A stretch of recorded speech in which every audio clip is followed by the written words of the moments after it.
Hey guys, Dean here from Blog for the Blood God, and today I have a whole ton of Legionaries that I need to get painted, and I thought, what better company than you lads in the live chat on this, live stream. So basically what we're going to do is I'm going to sit here, I'm going to continue to paint things, I'm going to read comments, I'm going to respond to them, and yeah, that's basically the plan for the day. So I don't know how long this stream's going to go for, and I don't know how many of these Legionnaires I'm going to get done and how much of a conversation we're going to have. This is my second ever live stream, so it's just a bit of a test on the format, see if it's something that you guys are interested in, something that we get value out of, whether it's something that I enjoy doing. So we're sort of just testing the water. So make sure you let me know if there's any challenges with the audio, with the lighting or anything like that, because again, being my second ever live stream, I'm still sort of working out the specifics on how I'm going to do it.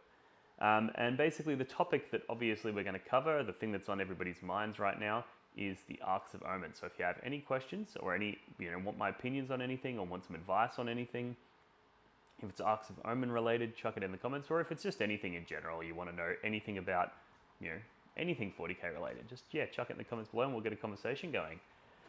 So we've got first comment in, Brendan, morning from Sweden. Okay, how is the Swedish tournament scene taking to the new Arks of Omen? I wonder if we're getting a similar response over there as we are in Australia.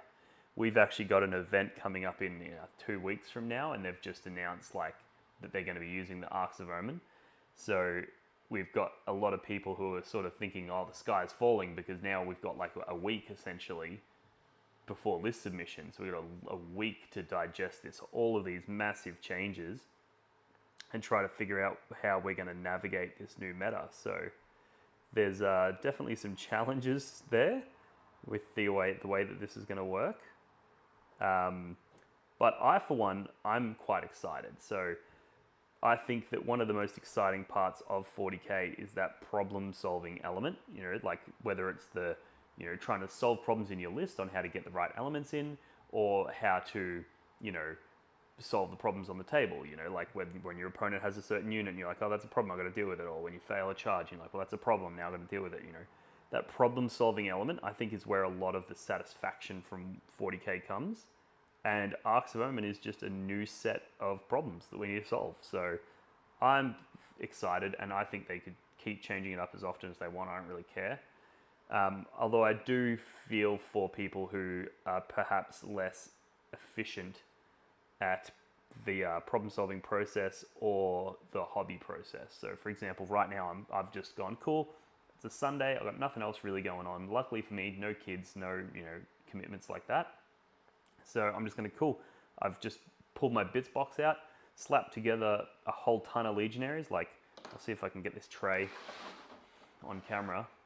But I've got all of these Legionaries. There's a bunch of Berserkers in there as well. But yeah, I got all these Legionaries, and I'm like, cool, I'm just going to sit there, paint those, and hopefully by the end of the day I'll have most of them, at least, the gold trimming on them done. We'll see how we go. But not everybody has that luxury, is I guess the point I'm trying to make. So I can understand if you were, for example, if you were a Harlequins player, and you've spent the whole season building a Harlequins army, practicing with your Harlequins army, painting the Harlequins army, getting really, really competent and powerful with that army, and then 2 weeks before the season finale, they fucking flip it on its head and start using the new rules, which is what we're doing here in Australia. I can see how there would be people upset. And that's why I actually respect the LVO's decision to continue to use Nephilim. That makes a lot of sense to me, because if you're using Nephilim throughout the season, then it makes perfect sense that the season finale would be Nephilim, Like, it just doesn't make sense to me to change it mid-season. Let's see, we've got some comments in there. We've got new player playing Emperor's Children, bloke from Vancouver, still Saturday over there. And we've got greetings from Canberra. Okay, cool. So we've got an Aussie on here. But we've got, it looks like a decent spread of people. That's cool. Let me know if you guys have any comments. I'll probably rant for a couple of minutes and then check the comments, then rant for a couple of minutes, then jump back to the comments and just sort of see what happens. But yeah, as I was saying, like the fact that the LVO have decided to hold off, I think is very smart, because it does mean that capstone event at the end of the season actually is reflective of people's progress throughout that season. Whereas what we're doing here in Australia, which is not necessarily ideal, is we are too excited, we're too keen. We just want to get stuck into these new rules. So basically, the TOs put it to a vote to the community about whether or not we should be using the fucking mozzie, whether or not we should be using these new rules, and the community overwhelmingly said yes. There was one bloke which I thought was really funny that he works in marketing, and he actually paid one of those Russian Facebook companies. He paid them basically to spam. It was a poll where basically if you liked the post, it was a vote for using the new rules, and if you gave it a frowny face, that was a vote for using Nephilim. And this bloke basically paid one of those Russian Facebook marketing groups to just spam the fuck out of it with frowny faces. So there's like a billion frowny faces there with all these different like Egyptian names and hieroglyphs and all these stuff for their names and Arabic writing and stuff. It's like, obviously they're not people coming to a South Australian event. Like, where are all these votes coming from? Which I just thought was funny. But yeah, basically that was a vote and people voted for it. So as a result, we're jumping straight into it, which could potentially mean that we'll definitely be the first like major event. We might be the first GT to actually use Arks of Omen. So it'll be very interesting to see what the takeaways are from that.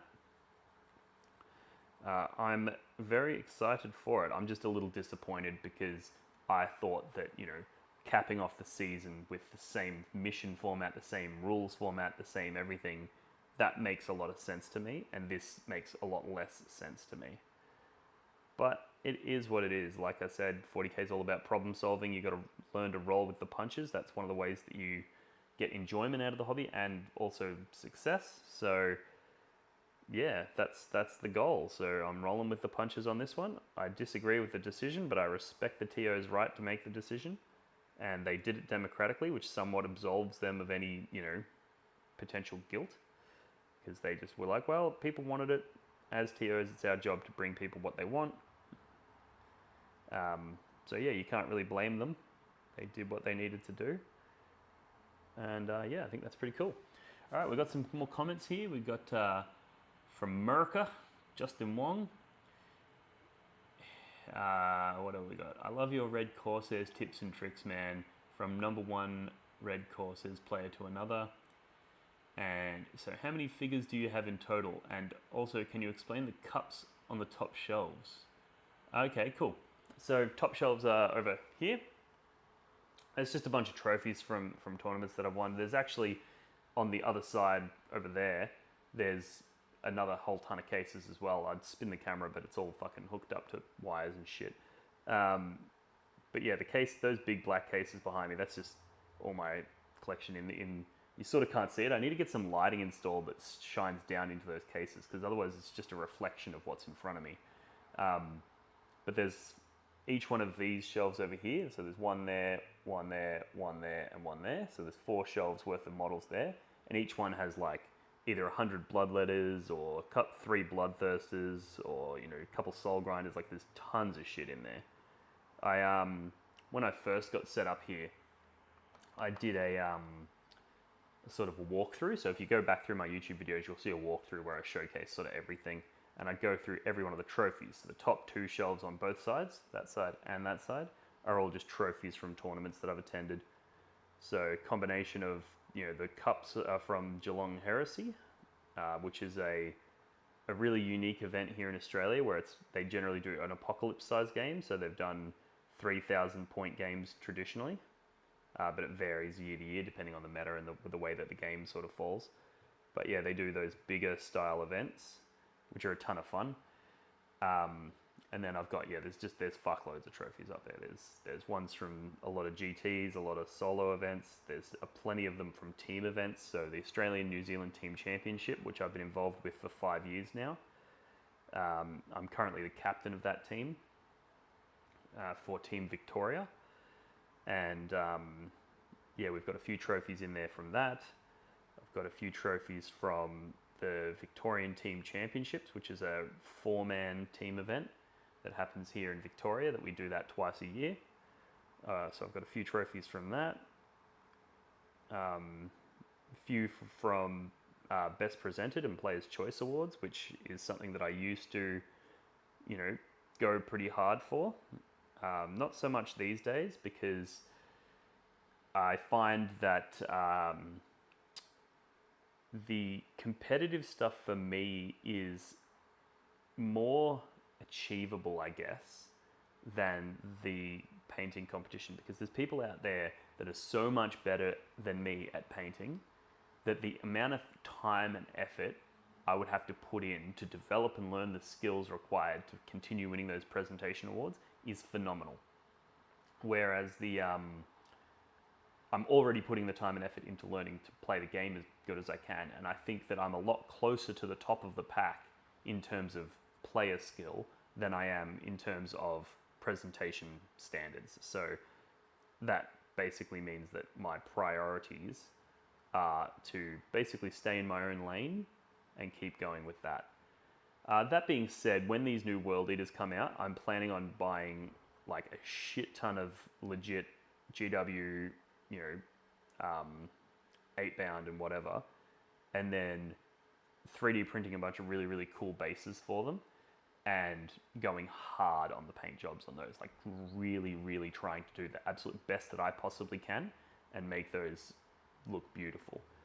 And then basically the World Eaters, that's going to be, because that's my passion project, right? I've played a World Eaters forever, so everything behind me there, all of that stuff is all World Eaters. There's fuck tons of it. And yeah, I've been playing World Eaters since I was fucking 15, so they're easily my favorite passion army. So I'm going to be doing a really good job on them, doing a really detailed display board, that sort of stuff.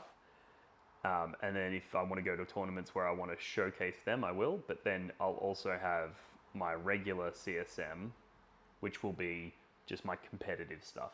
And like these guys that I'm painting now, they're some pretty shoddy models. Like they're ones that I've pulled out of the bits box and like, Frankenstein monstered them. I'm like, yep, cool, fucking weapon from this guy, weapon from that guy, boom, there's a fucking, legionary.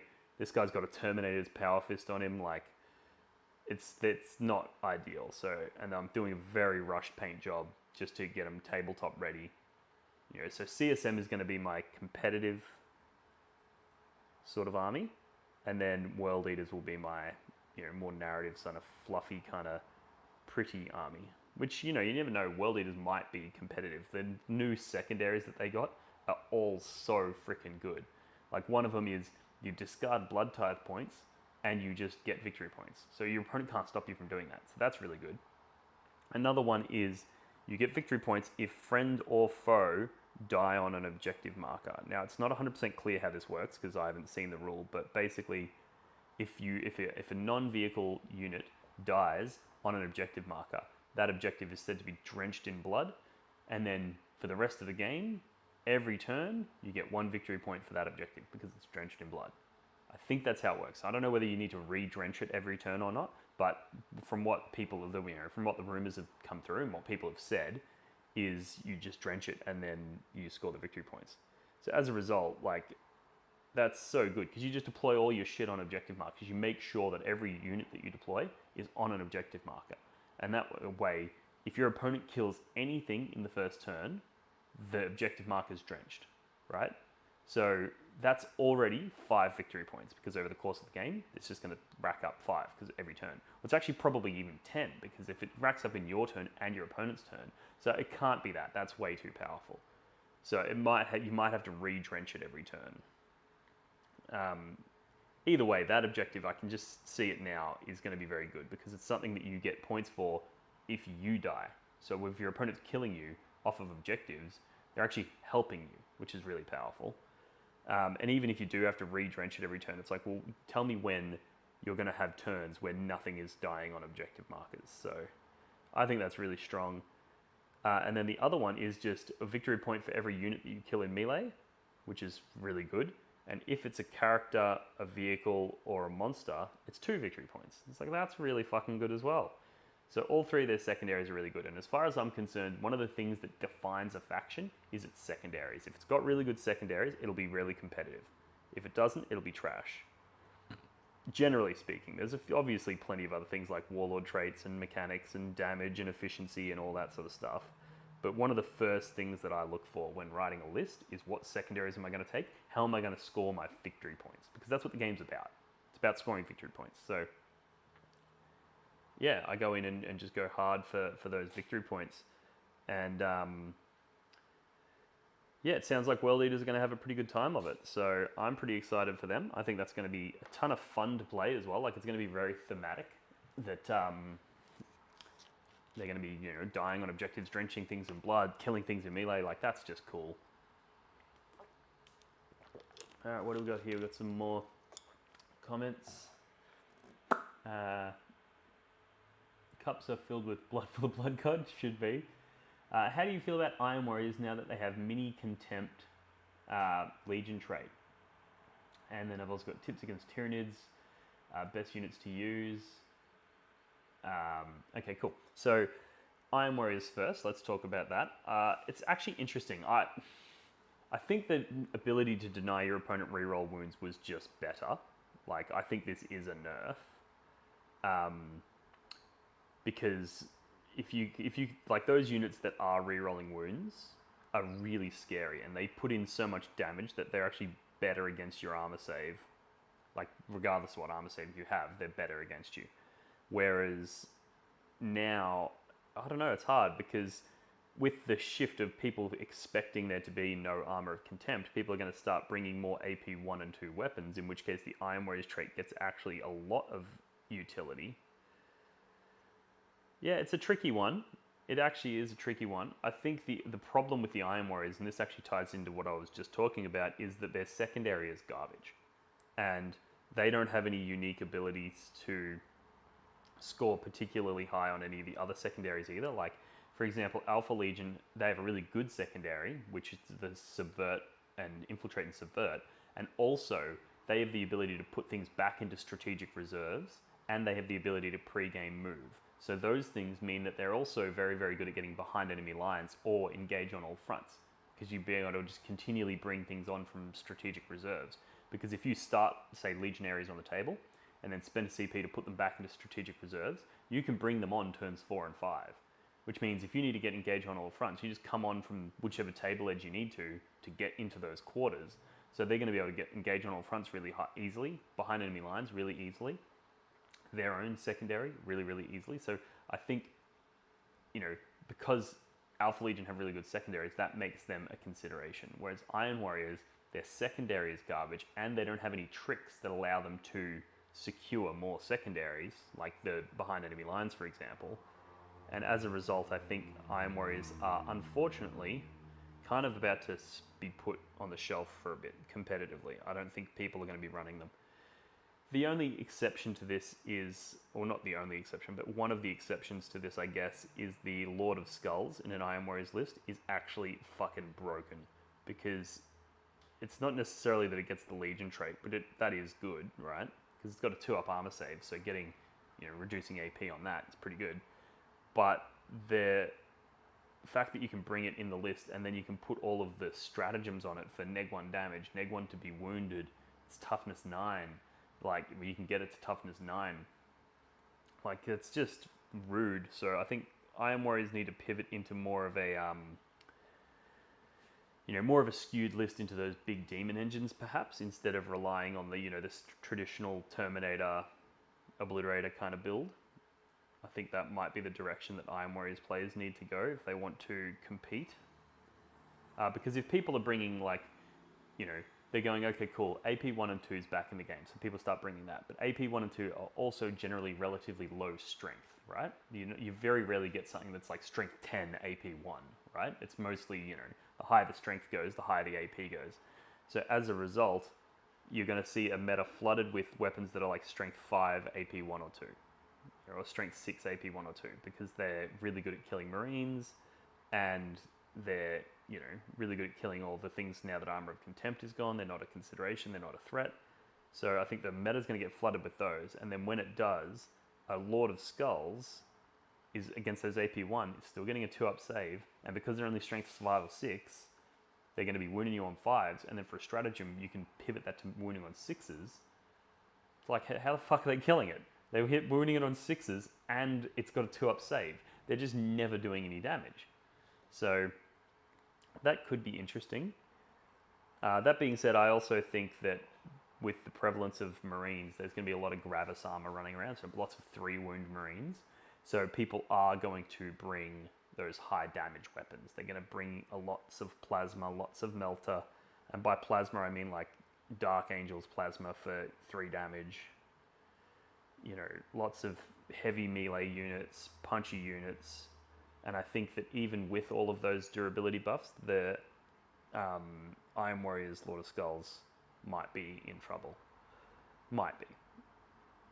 So yeah, that's sort of my thoughts on that. The next question was Tyranids, plans on and suggestions on how to beat Tyranids. Well, I mean, it would depend on what type of Tyranid list we're talking here, but I'm pretty sure post Arks of Omen, Tyranids are not really going to be a problem. You know, a lot of the things that they used to be able to do that were a real pain in the ass for us, they can't do anymore. Like the whole overrun flying hive tyrant will just go, you know, come from behind a screen, go kill you, and then jump back. They can't do that anymore. And the harpies, they were a huge problem for us, but they're gone now. Harpies pretty much don't exist anymore because they have to start off the table, and then when they come in, they're coming in from deep strike with a 9-inch, you know, distance, so they're not really doing that much damage there.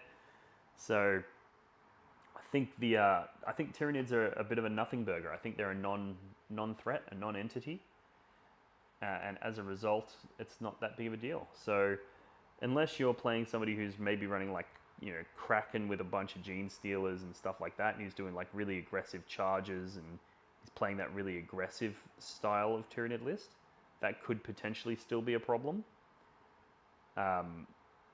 But yeah, in my experience, almost every Tyranid player that I've versed has been running pretty much the same list, with, you know, a few tech choices here and there that are slightly different.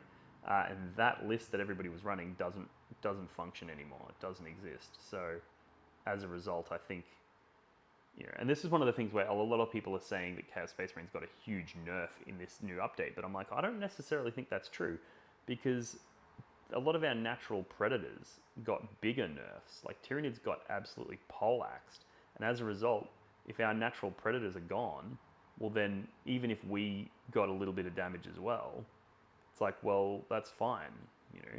It's like the equivalent of blowing up an enemy unit and then it explodes and you take D3 mortals, and you're like, cool, I don't care, you died. Yeah, I got weakened, but you're dead. You know, that's sort of like what happened with the Tyranids. It's like they died, and yeah, the CSM got weakened, but it's cool, it's fine. It's acceptable losses. So, and then like the Space Marines, yeah, Space Marines got way better, but they were so bad that I'm not entirely sure if it's as big of a deal as people are making it out to be. You know, like before this update, I have never looked at a Space Marine list with my current CSM list and been worried about it. Every single time I've looked at it, I'm like, yep, cool. They don't have any weapons that effectively kill my Terminators. They just don't. You know, there's none. And as a result, it's like, oh, okay, cool. I just kill them all, and there's nothing they can do to stop me. And now, that's still true. You know, yeah, they have more guns, but most of their guns are still only winning those Terminators on 5s or 6s. You know, they're only hitting on 4s. You know, and then you got a Delightful Agony save against it. It's like they're just not going to be doing any freaking damage to those Terminators. They're just going to bounce. And then because they lost Armor of Contempt, when those Terminators go, cool, I'm going to spend a CP to get AP1 on my bolters with reroll hits and wounds from Abaddon, and just go, and that just kills a fuck ton. Like, it kills so many of them. So I actually think that this change, and I did a separate video for this, which came out this morning. So if you want more information on that, check that out. And I've got another one that I just recorded this morning as well, which will be coming out in a couple of days, which has got you know, a detailed breakdown of what sort of lists I'm expecting Chaos Space Marines to bring in the future, and some specifics on some of the nerfs and how to navigate around them.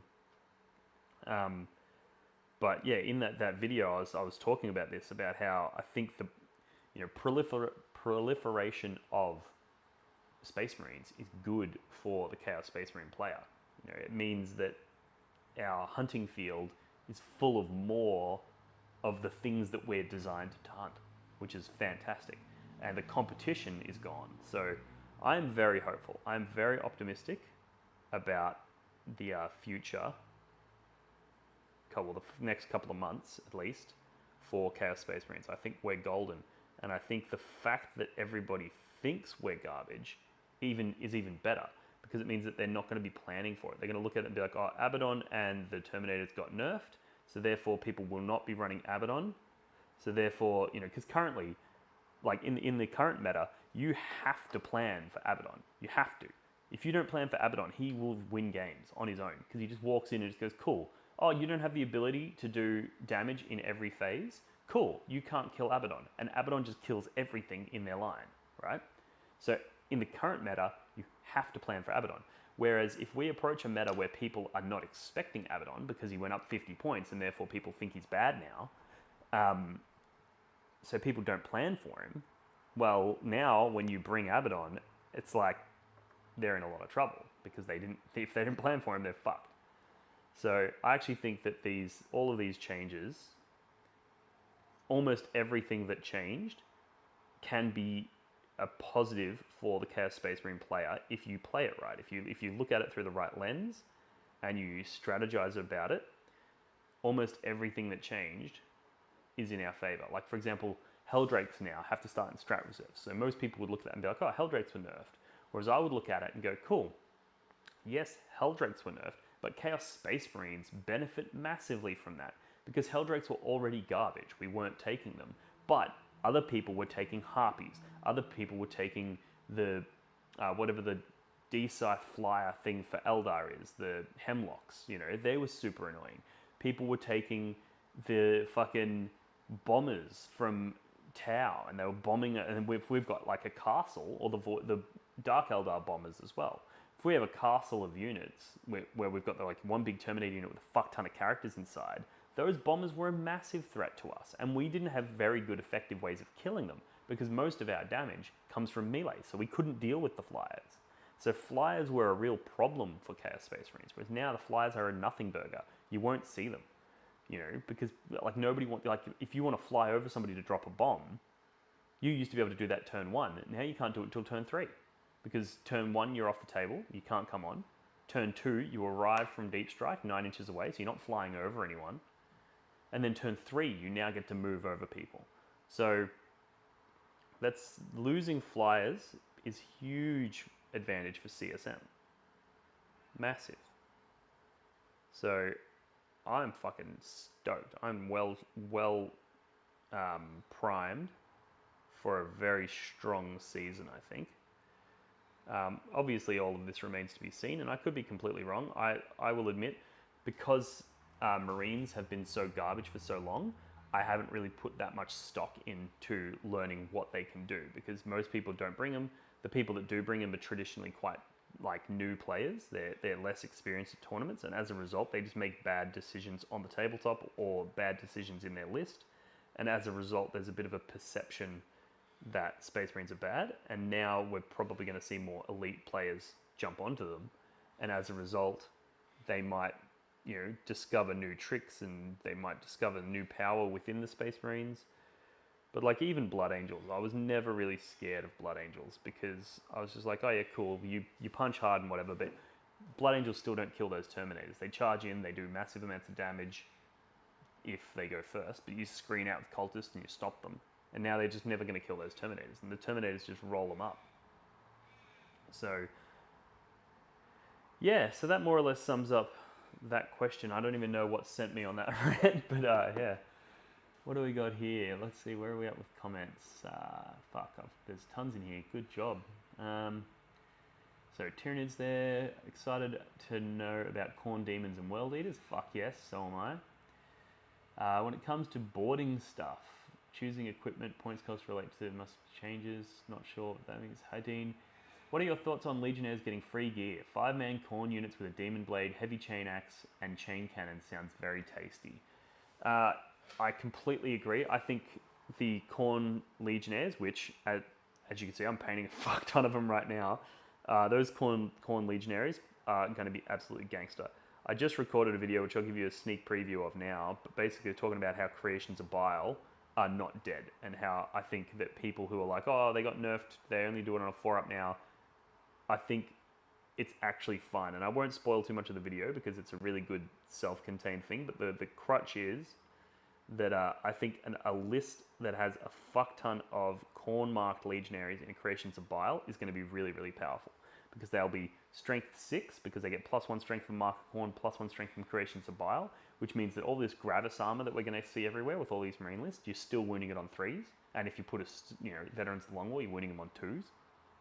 So that's really good.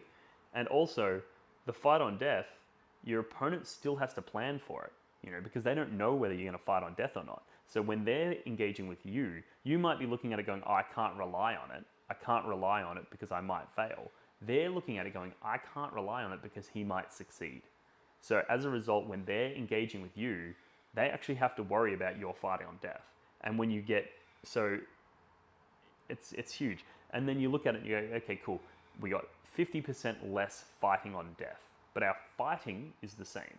So aggressively, we're just as powerful, Creations of Bile. Defensively, we're half as powerful. But then, on top of that, you layer in that you got a free heavy chain axe and a free power fist or demon blade, whichever one you choose. Because I think those two they're pretty good comparison. Like there's arguments could be made for either. But if you look at it and go, cool, well, that means that our damage output actually just went up. So the side of the equation where we got less damage is now equalized by the fact that we have these extra weapons. And the side of the equation where we have the same amount of damage is now just gone up. So now those legionaries are jumping out of rhinos, advancing and charging and going in with these heavy weapons and then killing things. And, I think it's good. I think that the legionaries are now going to be a top tier unit. Especially so you compare them to the loyalists, and that's one thing that a lot of people do. And I don't like it when people compare across faction, because that's not how the game works, right? So it's like, yeah, cool. You might look at, say, a unit of 3 Obliterators and compare it to Plasma Inceptors and be like, okay, cool. Plasma Inceptors are just better in every conceivable way, right? They have better movement, they can deep strike in, they can fly, they have better damage output with their Dakar, there's going to be more wounds in the unit, they're just so much better, right? But that's not healthy because a unit with a list with Plasma Inceptors can't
Just give us a sec, guys. The microphone just died. I have no idea how long ago that happened. My apologies. This is why I probably should try and just read the most recent comments instead of going all the way down to going where I'm up to. I'll just change out the receiver. Hopefully that works.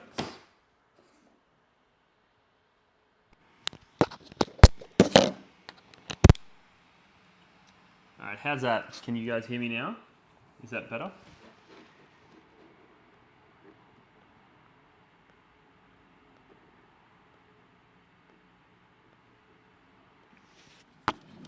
Let me know in the comments below if you can hear what I'm saying. It appears to be working on my end. The mic is back. All right, beautiful. Thank you. I have no idea where I was up to or what I was talking about when that mic cut out. This is the beauty of using cordless microphones. I really need to get a wired one that I can plug in and just sit in front of me, but I use these ones for my battle reports, so you need wireless for that. But microphones are very freaking expensive, so need to try and get some more cash flow so that I can get something that can sit on the desk here. Because these live streams I quite enjoy. I'm actually enjoying this, so maybe this is something I'll look into doing a little bit more often. And yeah, we'll see how we go. All right, so let me just scroll up and see if there's been any super chats because I don't want to miss those. Oh yeah, there's a couple there. Sick. All right. Apologies for the delay. Okay, so the first super chat is saying that there's no sound. Okay. And then another one saying no sound. So that's, what, $4? That'll go towards a new microphone that I can plug in that won't go flat during the fucking recording. I'll actually make sure that I chuck that one that I just unplugged on charge. Yep, there we go. So that's charging now. And what I'll do is what I was doing is I was trying to go through every comment or as many as I could. So I was at the top of the list. So when you guys were commenting down here saying that the mic went out, I wasn't keeping up. So these are all things that you learn when you do live streams. So thank you very much for that. Let's see. Good thing you didn't drink that paint water. Alright, I was talking about plasma inceptors. Fuck, that was ages ago.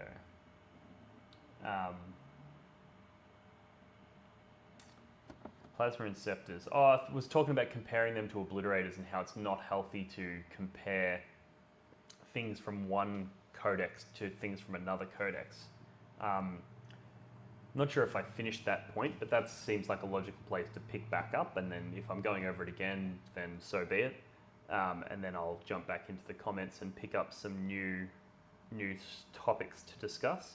But basically what I was saying was that if you compare, say, plasma inceptors to obliterators, like yes, the plasma inceptors are way better, but plasma inceptors are in a completely different faction who have a completely different tool set available to the rest of the army. So you're not really comparing apples and oranges here, you know. Or you are, I don't know how that phrase works, but you get the gist. So I think it's important to compare internally. So you could compare, say, Warp Talons to Possessed, because nothing else changes. They still have access to the same troops, they still have access to the same HQ choices, they still have the same stratagem support, they still have the same Legion bonuses and stuff. So all of those things are equal. Whereas, like, imagine there's an army that has a unit that's really, really powerful, like Abaddon, for example. You could compare Abaddon to almost any Space Marine character and be like, Abaddon's fucked. He's way he's way OP. He's way, too cheap. He's way too hard to kill, blah, blah, blah, right? It's like, yeah, cool, okay.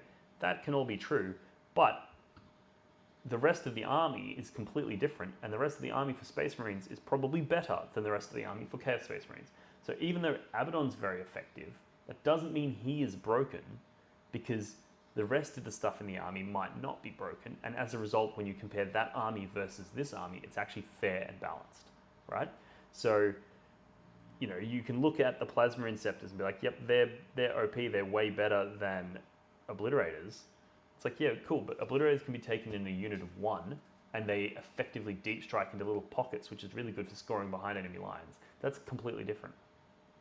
Obliterators can be paired with a master of possessions who can resurrect them. That's really good. There's all these other elements in play that people don't consider when you're comparing one unit from this faction to one unit from that faction. So I would advise just completely avoiding that. Try not to do it.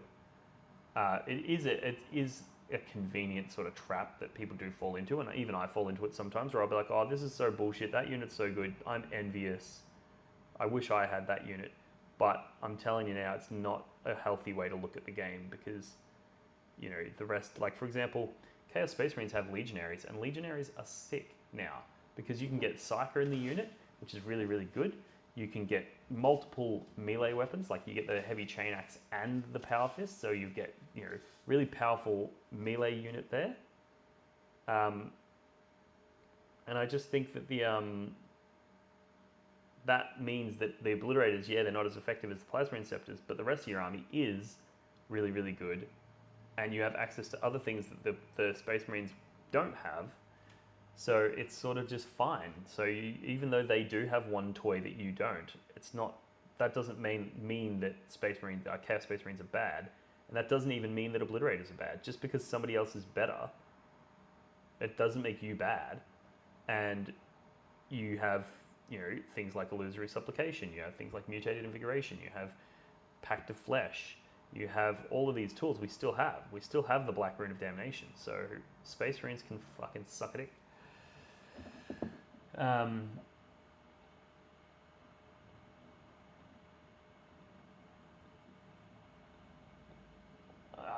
Sadis, love the intro to the videos. The chainsword sounds badass. Thanks, man. I appreciate it. I'm actually looking at potentially doing a new intro for 10th edition. So one of the things that I worry about, I guess, is that, and this happened when we got the new Chaos Space Marine Codex came out, what happened is my channel's views started going up, I started getting new followers, and then people started getting recommended videos from the old Chaos Space Marine Codex, right? And as a result, you would have people commenting on it going, that's not how it works. And I'm like, it was how it worked. That is how Emperor's Children worked. It's changed in the new book, but people thought that video was for the new book. So, because there was no, I don't start my videos going, hey, here's a fucking video about warp talents, but before we go in, check the date, because this is as of blah, blah, blah. You just talk about shit. So I'm thinking of doing a new, potentially doing a new intro for each season. So when the video loads up, you get that intro, and it's like, cool, Arks of Omen season, something like that. And it'll be more or less all the same thing. I'll keep all the same branding, I'll keep the same logos, and keep all the same sort of stuff, but just mixing it up a little bit for each season. And one new intro every 6 months. Keep the channel fresh, keep it looking interesting, and it'll also help with that challenge of people, not knowing what edition I'm talking about or what season I'm talking about. Because you'll be able to look at it and it'll just tell you straight away, this is Arks of Omen, and you'll be like, okay, cool. Whereas if you opened a video and it came up saying Nephilim, you'd be like, oh, this is an old video, so I don't, maybe that could be something that could be cool. And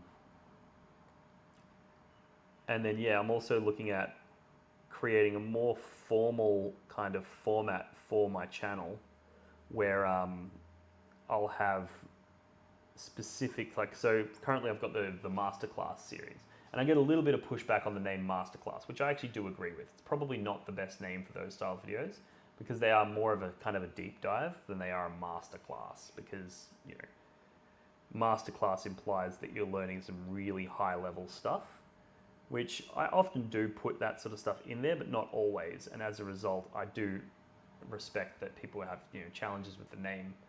So what I'm thinking of doing is having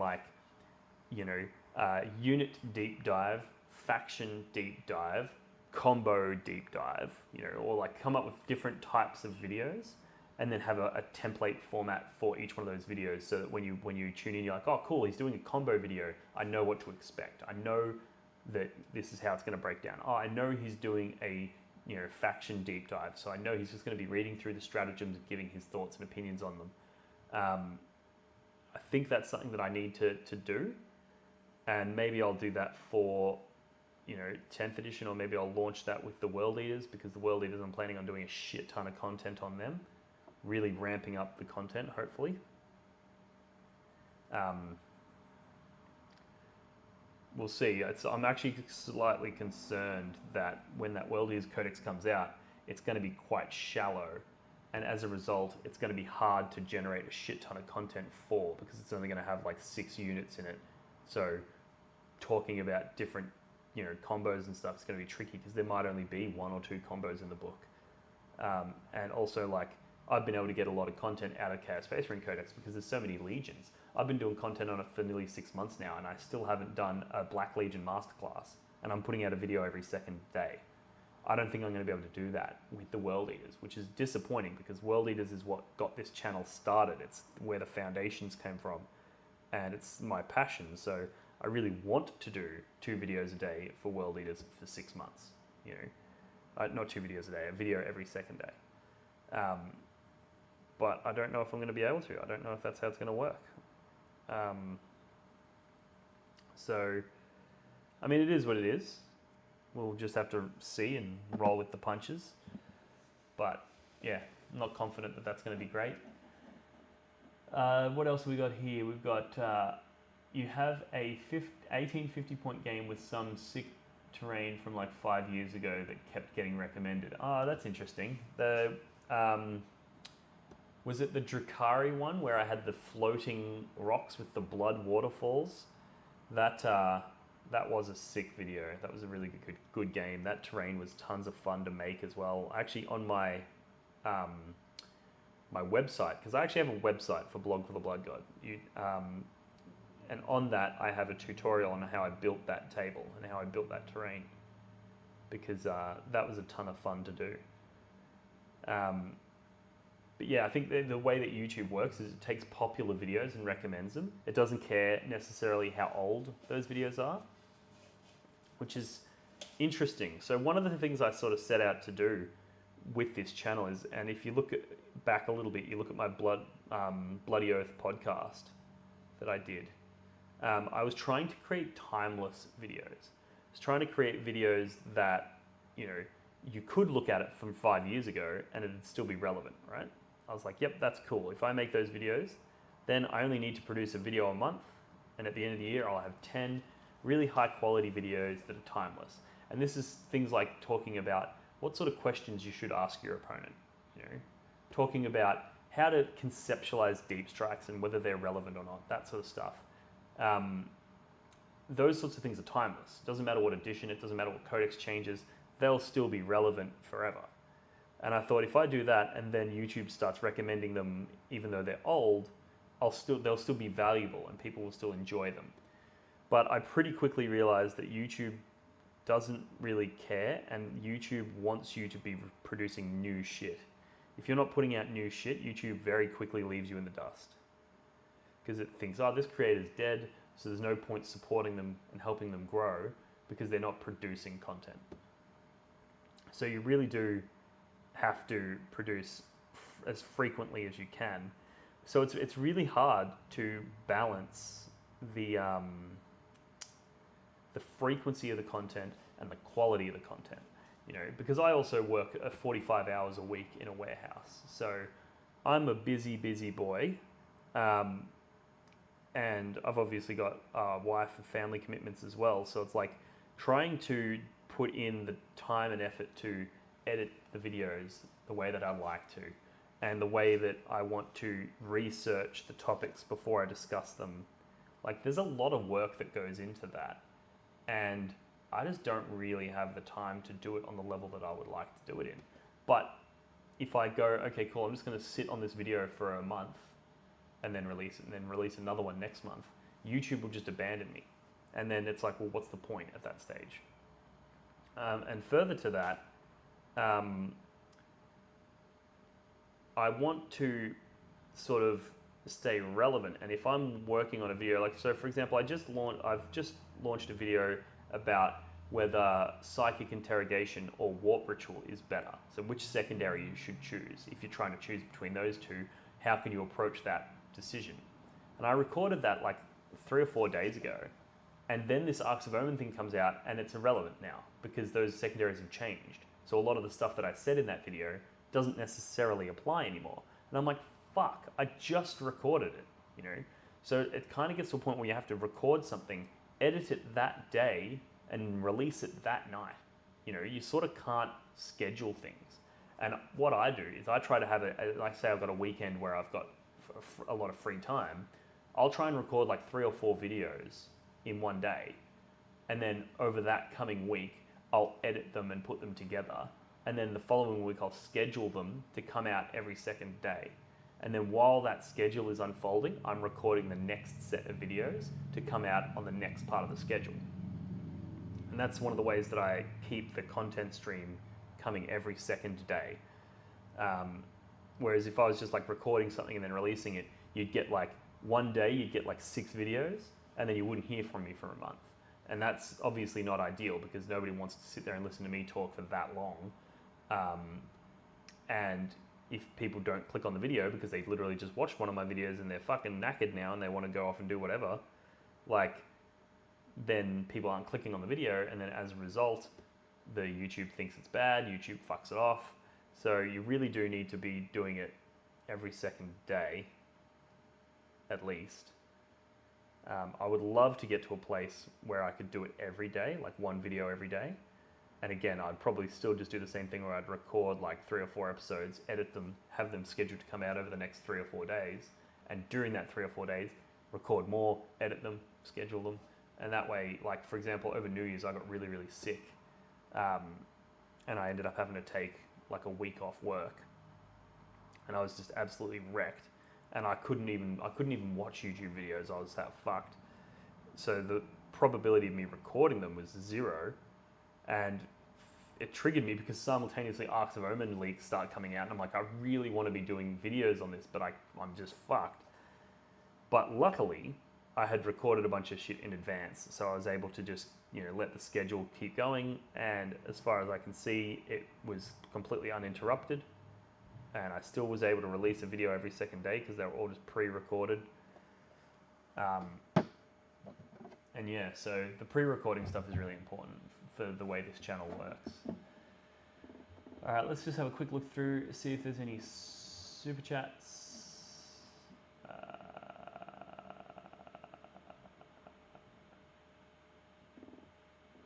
What do we got here? I wish there was a way to filter this. Is there a way to filter it? No. For the new night mic man. So cool. I don't know what CLP is. 2,500 CLP. I don't know how much money that is, but thank you very much. I'm thinking making a meat grinder list, spamming legionaries in Iron Warriors. Still so many choices with the Arks of Omen detachment. Yeah, so I think bulk legionaries is going to be powerful regardless of what legion you are. Some legions will benefit from that more than others, but I think by and large you're pretty safe with bulk legionaries and just running it as a meat grinder list. I was actually looking at a really interesting, and I know we're about to get a new codex, but World Eaters can do some pretty crazy stuff. So their secondaries are really good, but also those Mark of Khorne legionaries are really good because they're like berserkers, but they get 2 heavy weapons in the unit, whereas berserkers can't take any. So you can take the power fist and the big chain axe, which is kind of like another power fist. And then you can also fight twice with legionaries. So that little unit of legionaries is a little 90-point unit, or it's a 105-point unit, sorry, because you put Mark of Khorne on them. That 105-point unit goes in and fights twice and just fucks shit up, because they're getting extra attacks from being World Eaters, extra strength from being Mark of Khorne. You know, they're going and doing some pretty heavy damage. And on top of that, they've got really, really cool secondaries. So, yeah, I think that, and then you got Alpha Legion do it really well. Emperor's Children do legionaries really well. Even Word Bearers do it really well because, like, you're getting the negative hit modifiers on your power fists and your big chain axes, but then your word bearer, so you're re-rolling hits. And then also, every unit gets a free icon, which means that word bearer's secondary is much easier to do as well. So, yeah, word bearers are pretty spicy with it. Like, almost everything. I think Night Lords got a bit shafted. They kind of got wrecked because they didn't really gain that much. That being said, they do have lots of really cool ways to get behind enemy lines, which is one of the better secondaries these days. So it's not all doom and gloom. And Iron Warriors, they now have essentially got mini armor of contempt, which is just, it's because people aren't going to be planning for it. People assume armor of contempt is gone, so when you bring armor of contempt, it's like, oh, that's actually spicy. Now they have to fucking, all those AP1 guns that they brought to the table are back to being garbage again. So yeah, I think a meat grinder Chaos Space Marine list with Iron Warriors could work. Yeah, so thanks for that comment. So with the fast attack units, you seem to favour bikes. Could you explain why? Yes, I can. So fast attack units, you got Raptors, Warp Talons, fucking what are they called? Spawn, and the bikes.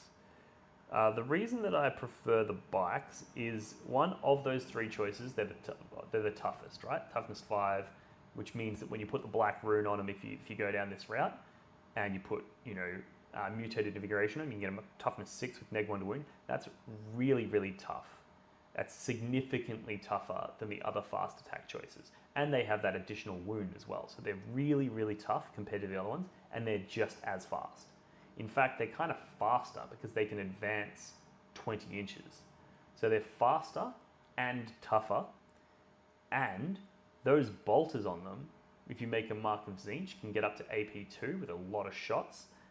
They actually do more damage as well. So they're kind of faster, do more damage, and are tougher. Yeah, they're a bit more expensive, but I think that all of those things considered makes bikes a very strong choice.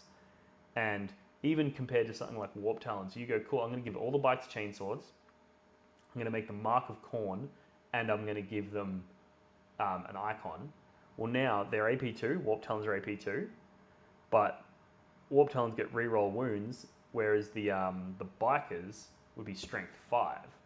So that's kind of +1 to wound into a few different targets. Like if you go into something that's toughness 8, you would have been wounding on 6s, but now you're wounding on 5s. That's better.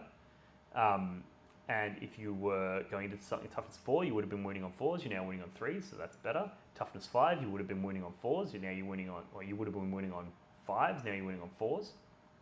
So I think that +1 strength somewhat functions like +1 to wound, which is more or less as good as the reroll wounds. So the bikers and the Warp Talons, if they're kitted out in a certain way, do more or less the same offensive damage, but the bikers are tougher and faster, and that seals the deal for me. I mean, the Warp Talons have fly, which is good, because that means you're able to jump over ruins and stuff like that and go over your opponent's screens, so it's harder for them to protect their units, whereas bikes, it's easy to move block them. So there are a few things to consider, and there's nothing wrong with Warp Talons, and there's nothing wrong with Raptors, but it all depends on what you want the unit for, what's its purpose in your list. Like if you've already got the Terminator unit as your anvil, and you put the black rune on that, well then the bikes become less attractive because you can't dial up their defensiveness because you're already dialing up somebody else's. So in that case, you might be better off with the Warp Talons because you're not dialing up defensiveness, you're going for utility, which is your speed and your ability to jump over ruins and that sort of stuff. That's one way of looking at it. Another way of looking at it is I'm a huge fan of just a single unit of 5 Raptors. That's something that I put in almost every list. And that's just because they're fast, they can go out and raise banners early in the game, which is really good. Or they can deep strike and get you behind enemy line points if you take that instead of banners.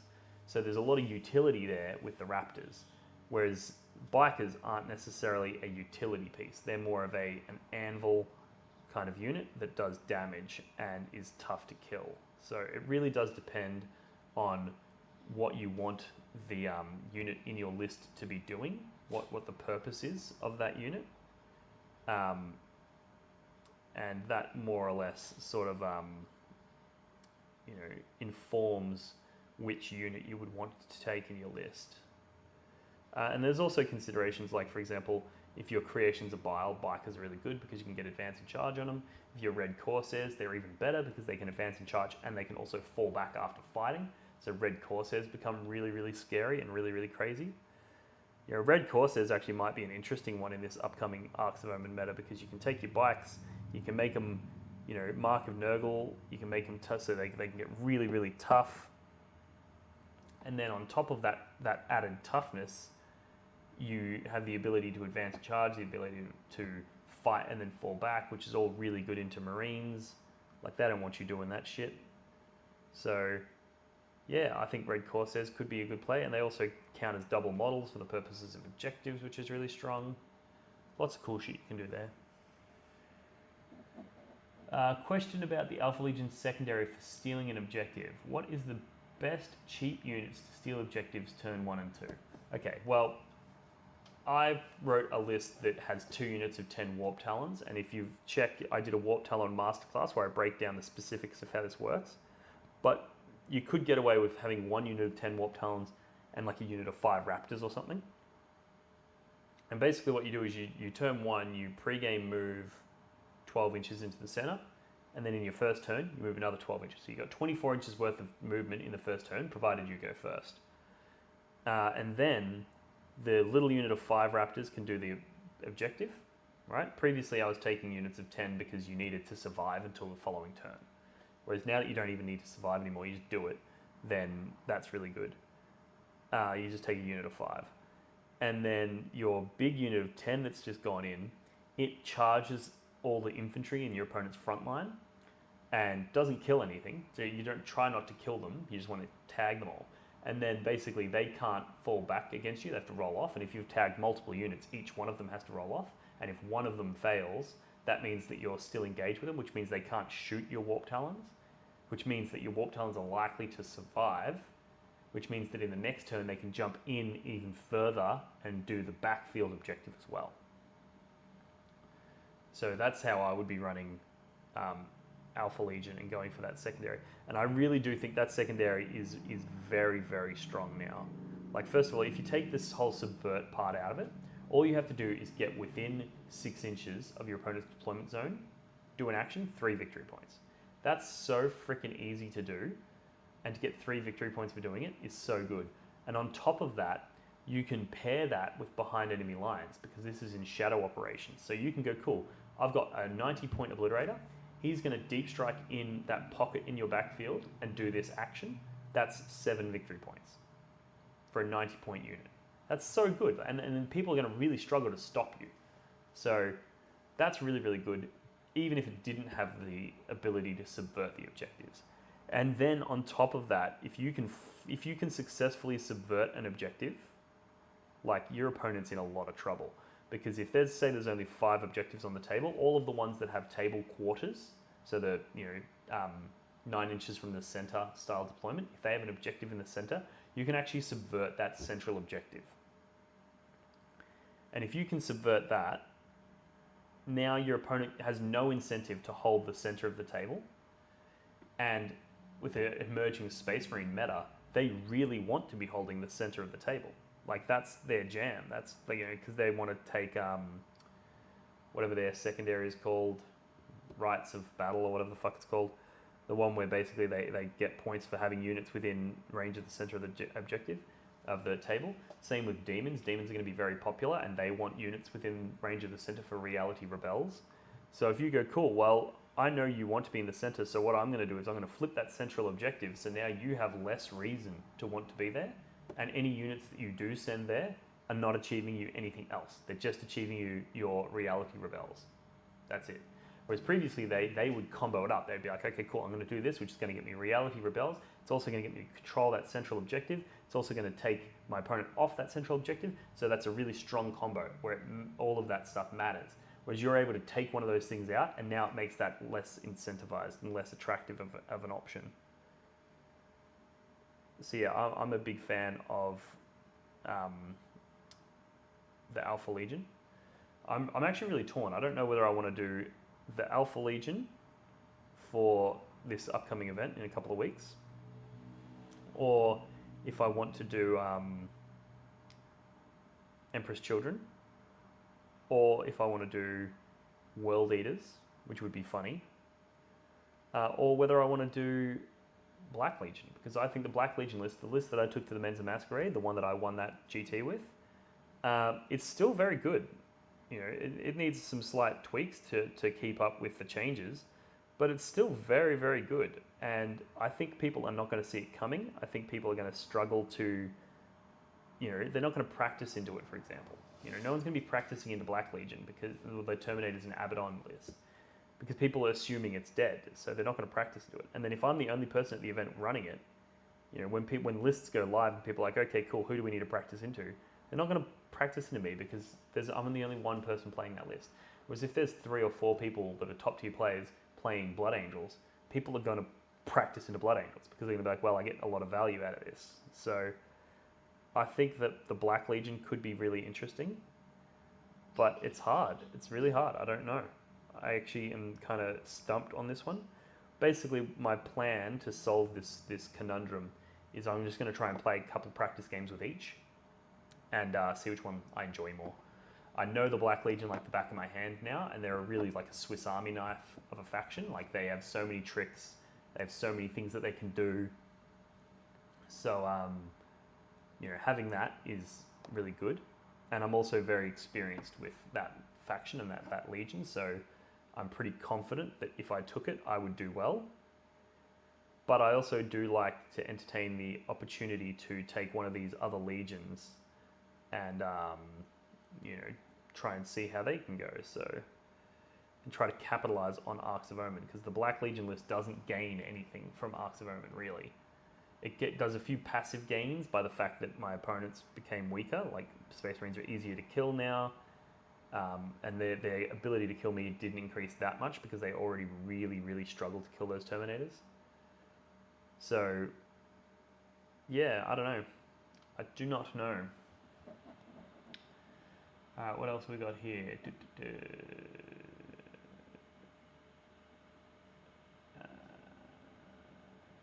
says here, 850 CLP are like 1 USD. So, fuck, what's that? Like, I don't know, $5 or something like that? No, that's cool. I appreciate that. What do we got? Just picked up some Chosen today. How do you like using them?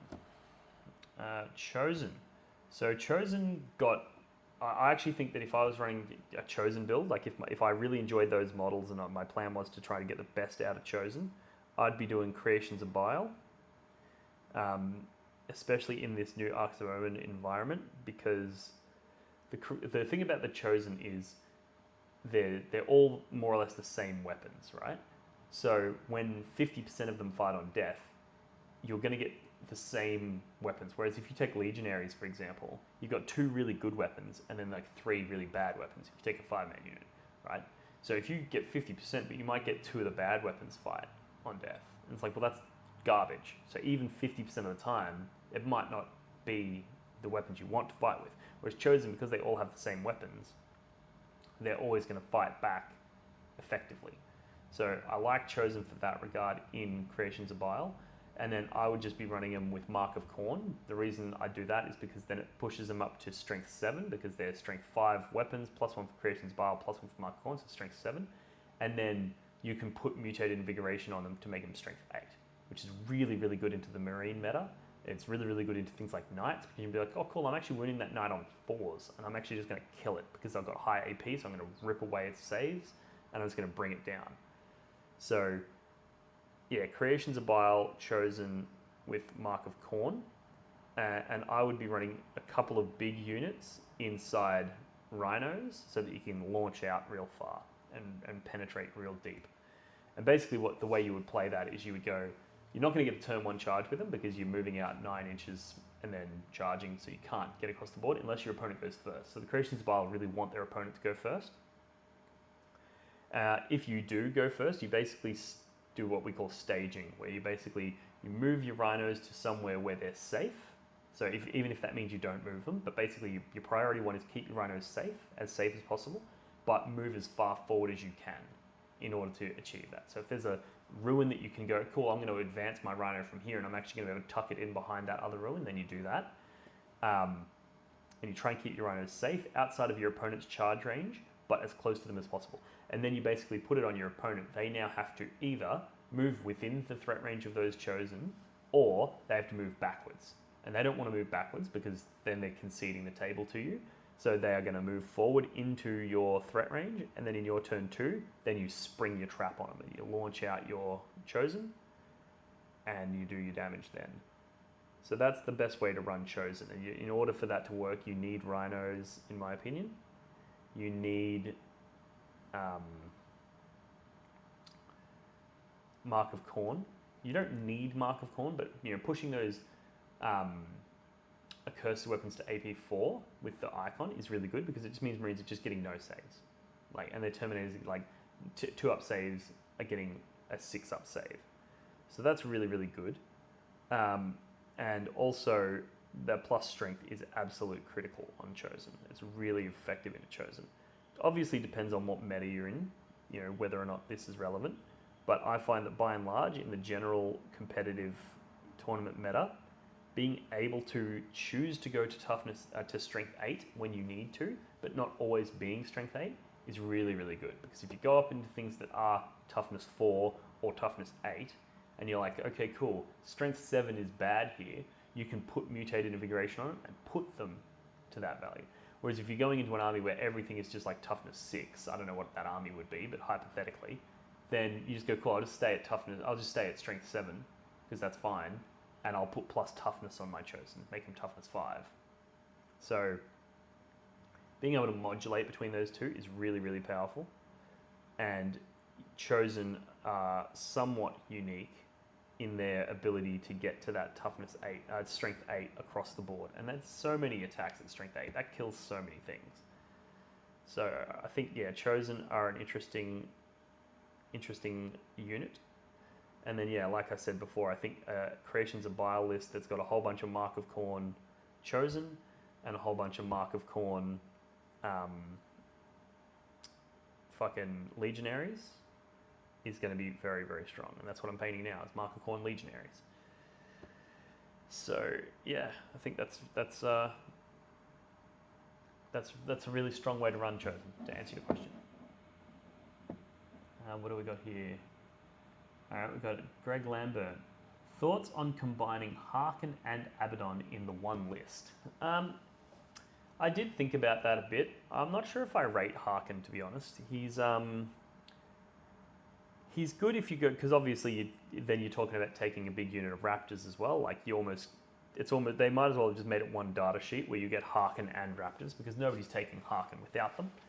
And then you've got 2 units that are getting reroll hits and wounds, which is kind of cool. So, yeah, I do like that, but I would be hesitant to say that that's going to be competitively, relevant, just because the Raptors die so easily that you're probably not likely to get it. And if you're going to go for something like a deep strike and charge, the fishing for a 9-inch charge is not particularly exciting either, unless you're using the Master of Possessions to kill one and then summon them forward.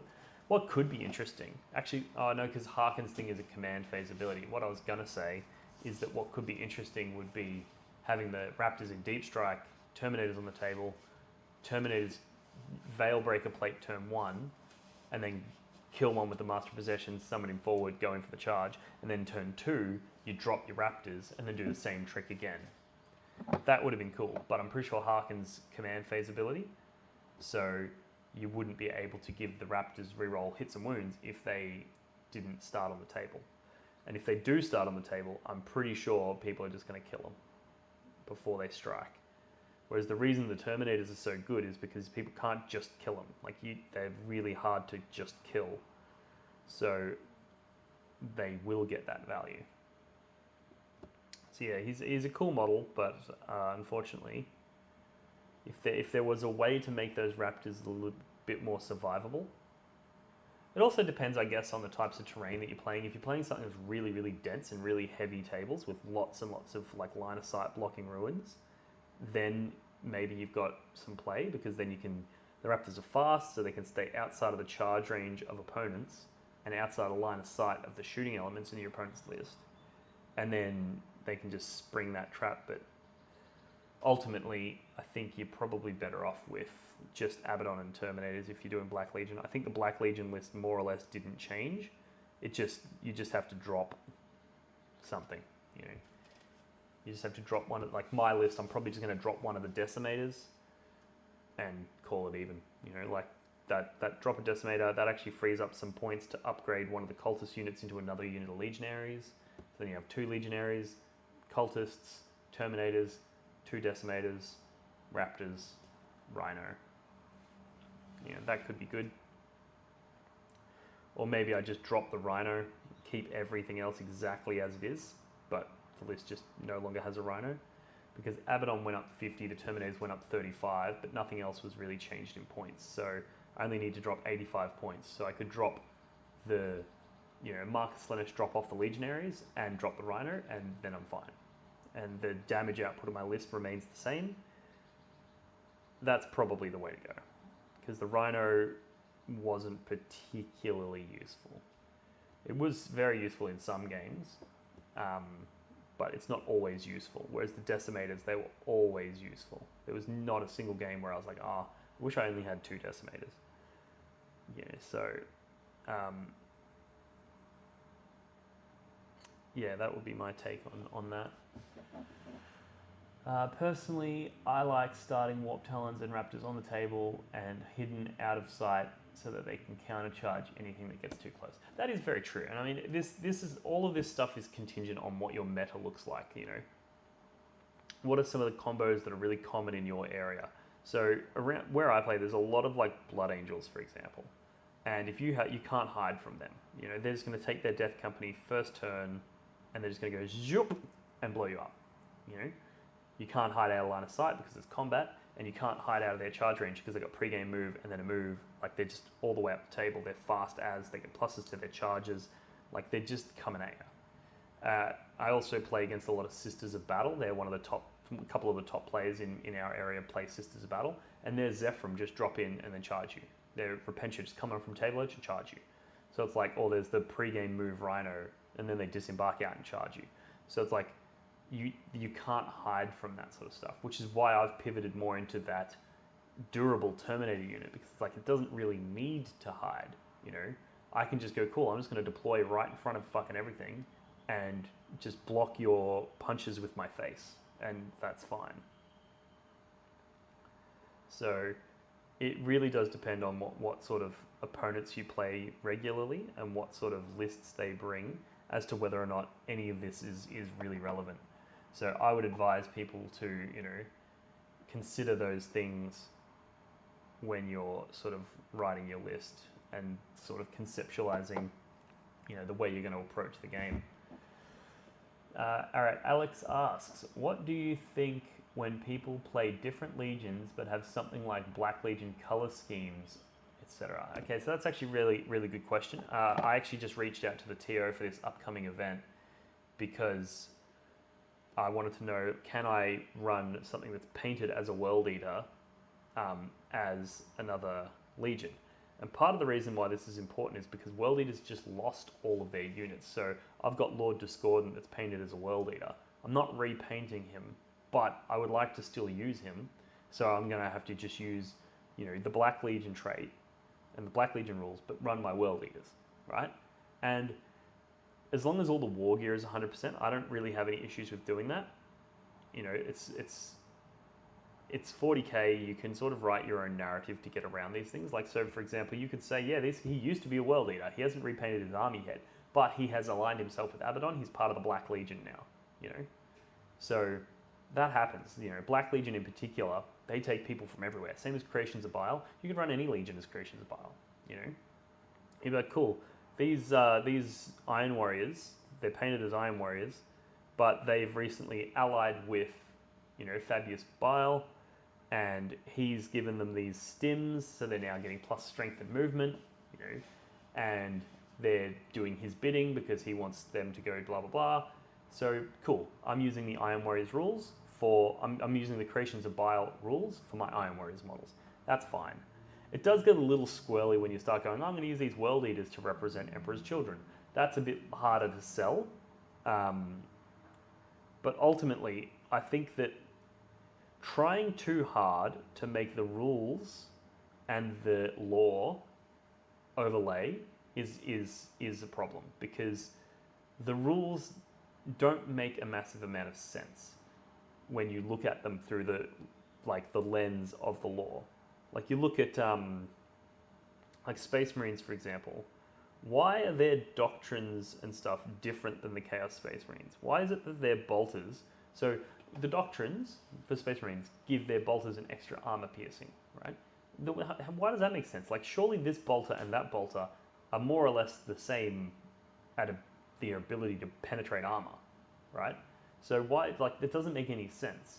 And why is it that I couldn't use Space Wolves rules to represent my World Eaters? Like, they're still Marines, they're still aggressive combat guys, they're still, you know, this, that, but like, you could just do that. You know, I don't have any issues with that at all, and I think a lot of the people that do need to, you know, relax a little bit and give people that creative license to go, cool, this is a bunch of rules. As long as everything that you're doing is legal in the rules, I think you can use whatever models you want. The only place I draw the line is that the war gear has to be accurate and correct. Because if you all run around with a guy with a, you know, with a chainsword and saying that it's a power fist, it's like, well, that could result in your opponent making decisions during the game thinking that he just had a power sword. And then when you get into combat, you're like, oh, it's actually a chain fist. Well, that becomes a bit of a problem. So, like, having things, what you see is what you get, is very important. But the color that you paint them and the story that you attach to them, I think you should have pretty much unlimited freedom on that front. You should be able to go, cool. I think even things like, for example, I've got these big ass chain axes, right? I don't know whether that'll show up on camera. Big ass chain axes. Previously, before in the previous codex, there was no heavy chain axe, right? And I would use them as power fists, right?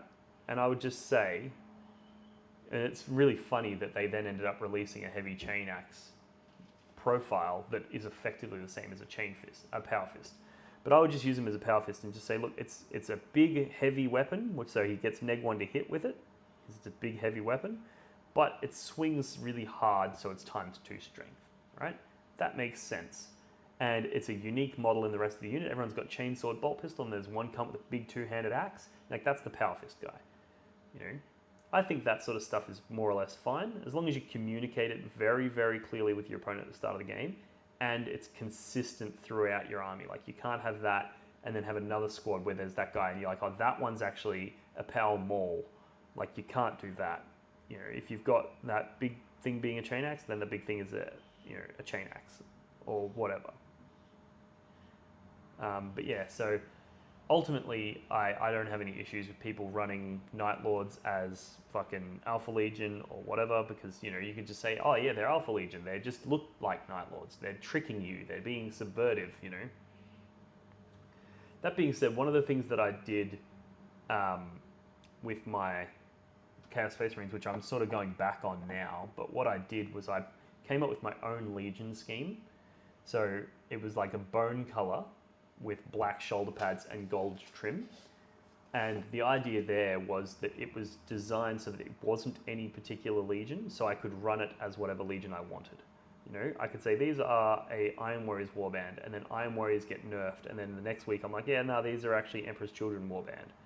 And no one can say that they are or are not, because it's a little color scheme that I made up myself. And that would be my advice for anybody who's looking to get into Chaos Space Marines but doesn't know what Legion they want to play. Because you're going to want to experiment with different Legions, but you're not going to be able to experiment if you're bound to one by paint job. So as a result, I recommend coming up with your own paint job, and then you can just change it on a whim and nobody can really say nothing. So that would be my advice for, you know, that, and it sort of solves that challenge that you mentioned about people running different legions. When I was a TO at my LGS, I told players, so long as you have the model, you can play them however you like. Paint job, war gear, etc. You paid for the army, so you play how you like. That's also fair. I think the only challenge with that is if they don't have the right war gear, it can get confusing for your opponent. So as long as they go to significant or sufficient effort to make sure that it is clear and like your opponent can see what's happening and they know what's going on, then yeah, fuck it, go nuts. I used to be the TO of a small series of events called the Eightfold Path, and in that, it was just one day RTTs at the start of 8th edition, and I was allowing full proxies. I was like, yep, just bring stuff, as long as it's clear and your opponent doesn't have any challenges or struggles to understand. You can bring unpainted models, you can bring, say you want to use fucking this dreadnought, you want to use that as, a Carnifex or whatever, because you only own 2 Carnifexes, but you want to try out a list that has 3, go nuts. You just make sure it's clear to your opponent. And the idea there was it would give people an opportunity to test things before they buy them, because you don't want to buy something and then realize, oh, this actually doesn't play the way I thought it was going to play. This is actually quite bad, and now I've just spent all my time and effort and money on this fucking model that I have no use for now because it's no longer in the list. So I was like, let's give people an opportunity, little one-day RTTs, almost like a club day, but a little bit more formal structure and a tournament taking place. And that way it was sort of a really good way of just giving people that opportunity to experiment and play around with things. And it was really successful. And the only reason I stopped doing that is because I was like, well, I can't do that. I can't run tournaments every month and 2 videos, like a video every second day on YouTube, and be the captain of my state team, and work 45 hours a week in a warehouse, and spend time with my family and friends. Like, it's just way too much. And I was like, something has to go in order for me to maintain this. Otherwise, I'm going to fucking collapse into a heap. So I was like, well, what has to go? What can I do? And I decided that the tournaments were something that somebody else could do, And I could still attend to tournaments and I could still enjoy them. But if I didn't have to do all the administrative stuff, that would free me up to do all of the other things that I really want to do. So yeah, that was where I sort of ended up there. But I completely agree with your comment that players should be able, if you've paid for the model, it's your model, it's your army, you should be able to play with it however you want. And to have somebody say, they're not painted as fucking, it's like, get over it, mate. Get over it.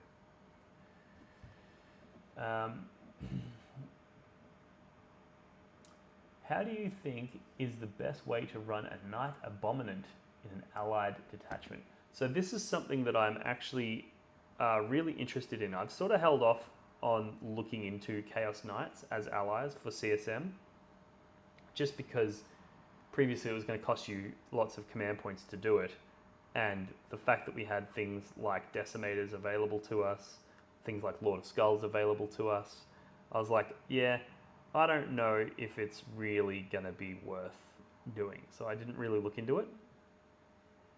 But now that we can do it for free, I am absolutely going to look into it. So I can't answer your question right now because I haven't done the research. What I can say is that from what I've seen other people do, it looks like the best way to ally Chaos Knights is to do the 3 War Dogs. That seems to be the most competitive sort of loadout. And yeah, that seems to be the way to go. So I'm going to start by investigating that and look into it and go, okay, cool. How does it actually work? What do you gain access to? What don't you have access to as an ally? And then I'll look into what are people currently taking that's popular and supposedly strong. Understand that, and then have a deep dive of the codex itself and see if I can find anything that other people may have missed. That's generally my approach to the way I do these sorts of things. I'm a big fan of reading the rules myself before reading what other people are doing.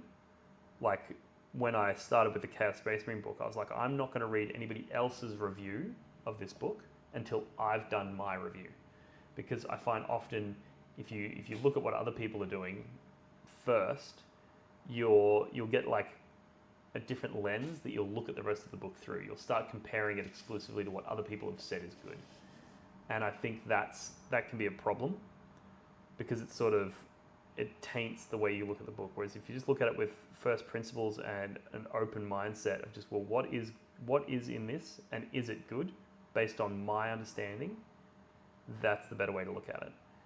Same goes for net listing. Like I never net list ever. And the reason that I don't necessarily like net listing is because if you didn't write the list yourself, there's a decent chance you're not going to understand why specific units are in it and why they do what they do. I go to a lot of effort to explain my lists to you guys so that if you wanted to copy it and run it, you would understand why everything's in there. But not everybody does that. A lot of people will just go, cool, I'm going to look at Goonhammer. What was the list that won the most recent GT that was my faction? So the last time, say you're a Harlequins player, you go, cool, the last time Harlequins won a GT, this is the list they ran. So you copy it and then you run it. But then there's a decent chance you're not going to know why certain things were in there and why they are supposed to work the way they are supposed to work. Like, for example, I have cultists in my list, and a lot of people would just go, cool, 2 bricks of cultists for objectives. But one of the main reasons that those cultists are in that list is so that if I go up against Blood Angels, I can deploy in a ring around my Terminators, which means if the Blood Angels player goes first, they actually can't charge the Terminators. That's the main reason that cultists are in the list, because I don't want to just lose my Terminator brick turn 1 to a Blood Angels charge. So, but if somebody just read the list, they're not going to know that. And even when Goonhammer does their reviews, which are fantastic, they're generally very good, but every time one of my lists has been on there, which has been a few times now, they've got it all wrong.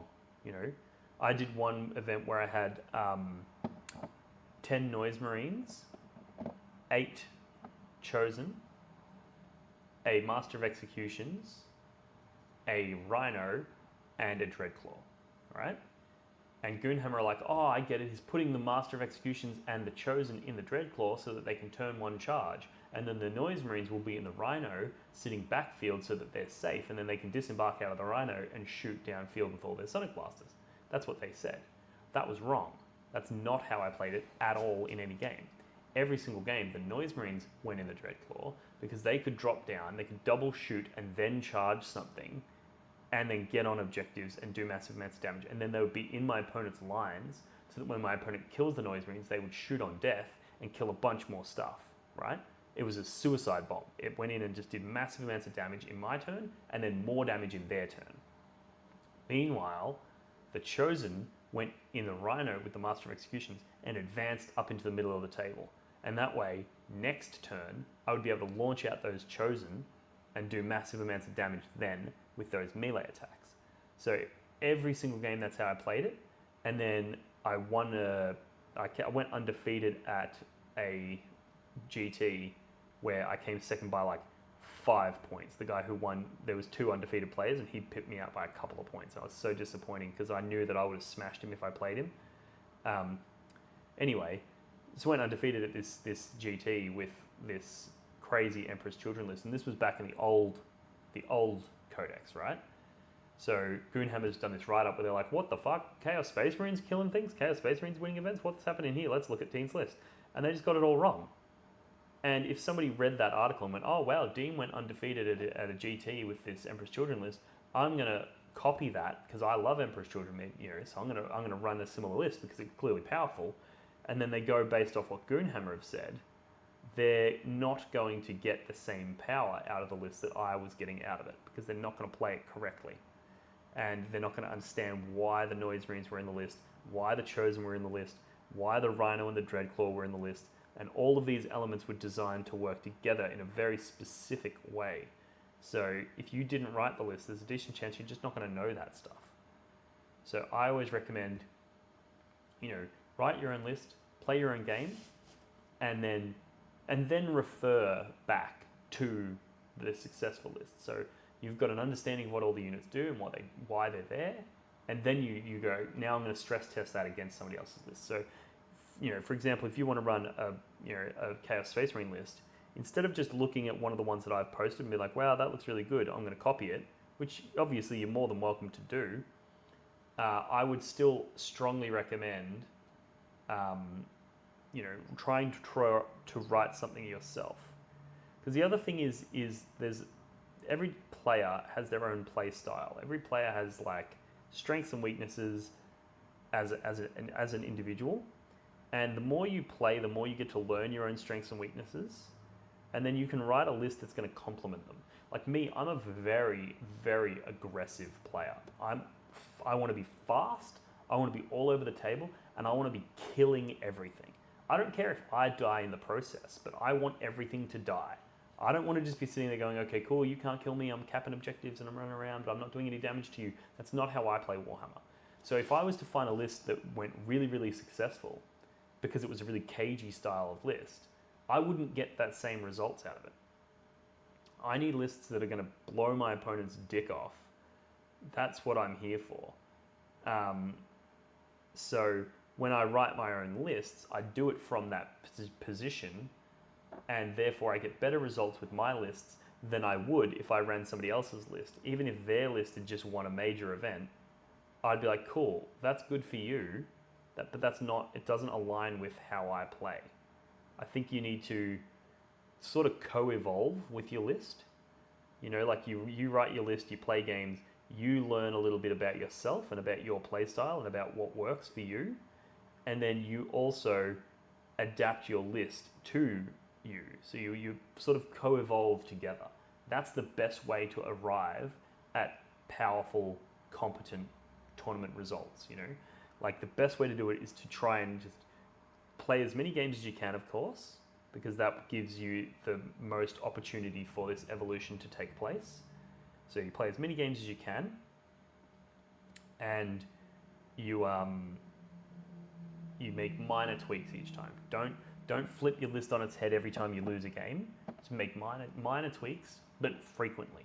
Lots and lots and lots of small changes is way better than infrequent massive changes, right?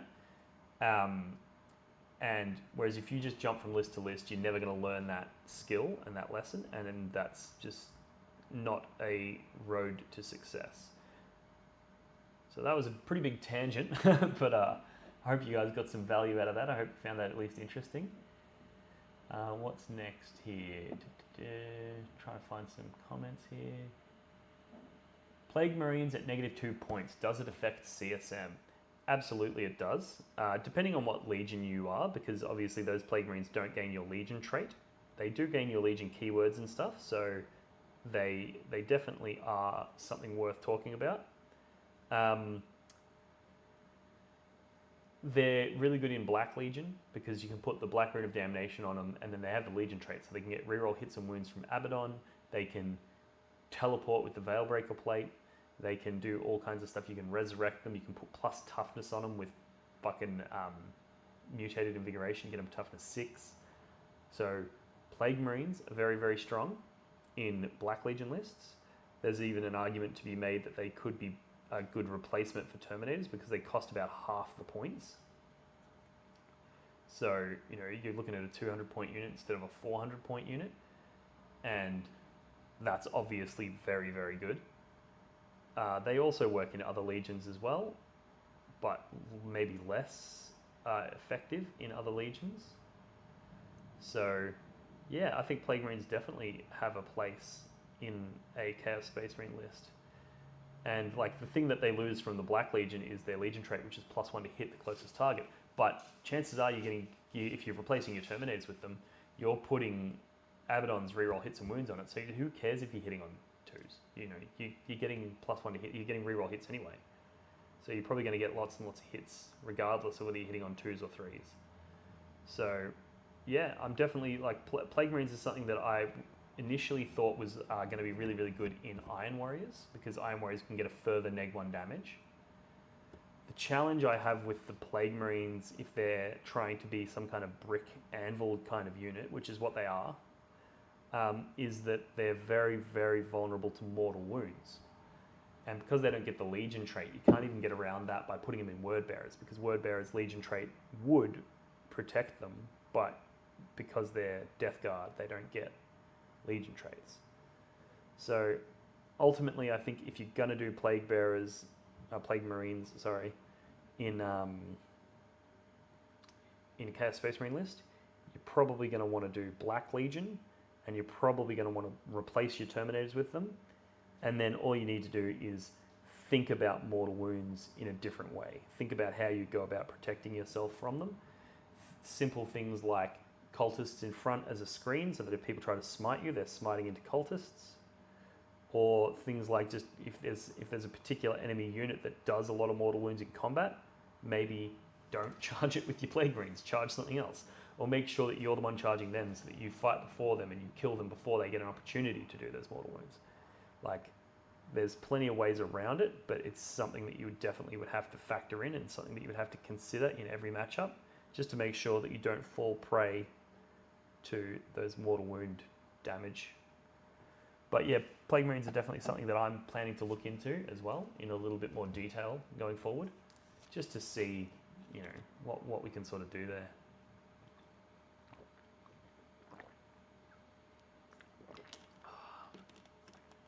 Oh, sorry guys, just needed to grab a fucking drink of water. We're making good progress here. I've done 18, the trimming on 18, so I'm getting there. Taking time, but yeah. What do we got here? The problem with Goonhammer and any journalist who does not interview the individual is based solely on assumptions. That is so fucking true. And I think the problem is, now, this is going to sound like a dig at Goonhammer, and I guess it kind of is, but it's not meant to be. I think a lot of journalists, their ego gets in the way. And what it is they want to claim, they almost want to claim your idea as theirs.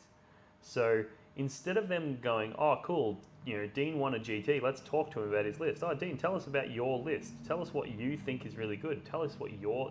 People go, no, that's a Goonhammer list. I got that list off of Goonhammer, right? So Goonhammer want to hold that. So in order to make it so that it's a Goonhammer list, it's like Goonhammer want to give their thoughts, their opinions, which they're absolutely entitled to do. The problem is they're missing the truth there. They're missing reality because they're just going based off assumptions, like you said. So Goonhammer, like, I get that that's their business model, is that they want people to go to them for lists.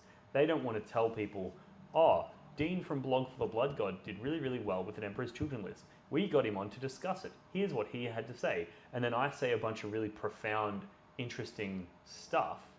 And then people are going to go, who the fuck is this Dean guy from Blog for the Blood God? That's amazing. Let's go check him out. And then they come to me instead of going to Goonhammer. They don't want that. They want you to just keep going, okay, cool, let's check Goonhammer, find out what lists did well. Let's do it that way. And as a result, they get some degree of like faux ownership over those results. And that's the way that they generate clicks. That's the way they generate views, generate engagement. And I personally don't rate it. And that's why you'll notice that I don't review people's lists. Because I might review a Chaos Space Marine list, but that's because I am an expert in Chaos Space Marines. So I feel like I am qualified to do that. Whereas they're clearly not, because they're reviewing things and getting it wrong. And every single time they've reviewed one of my lists, they've got it wrong. And then further to that, they're not giving the creator their due, and I don't like that either. So, for example, when Dom from Let's Talk Wargaming, he won a GT with Creations of Bile, and I was like, oh yeah, cool. I'm going to get Dom on, even though he was doing Chaos Space Marines, and I'm more than qualified to just review his list on its own. I was like, no, I'm going to get Dom on, and I'm going to talk about this, and we're going to review the list together and share the ideas. And then the best thing is he even showed some stuff in there that I wouldn't have picked. And I'm, as close as you can get to an expert in Chaos Space Marines, and he was doing things that I wouldn't have considered. So it's like, I'm so glad that I got Dom on for that interview, because Now, he gets the credit because it's his list and it's his results, and we celebrated that together. And also, I learnt some stuff. You guys would have learnt some stuff, no doubt, by watching it. It's just so much better of a way of doing things. So, I'll never review lists like the the Auspex Tactics and the Goonhammers of the world. I'll let them do that. I will reserve my review style content for interviews. I think that's way better. It's way more informative, getting the actual person on, and yeah, I just think that's more appropriate way of engaging with that sort of content. So I respect Auspex Tactics and Goonhammer and their right to conduct their business that way, and it clearly works for them because they're both massive institutions, and I'm sure there's others out there that do similar stuff. So fucking props to them, good job. It's just I don't think it's the right way to do things. So I would advise against it, and that's my stance on that. Can you use the Iron Warriors strat for the 5-up Feel No Pain verse mortals on the Plague Marines? Yes, you can. And that's actually one really good way of doing it. And the Iron Warriors also, they've got neg 1 toughness. Neg 1 damage, sorry. So the Iron Warriors Plague Marines can be insanely tough. Really, really tough. I guess the problem is with the Iron Warriors ones, they don't really do much damage in return compared to, say, Black Legion.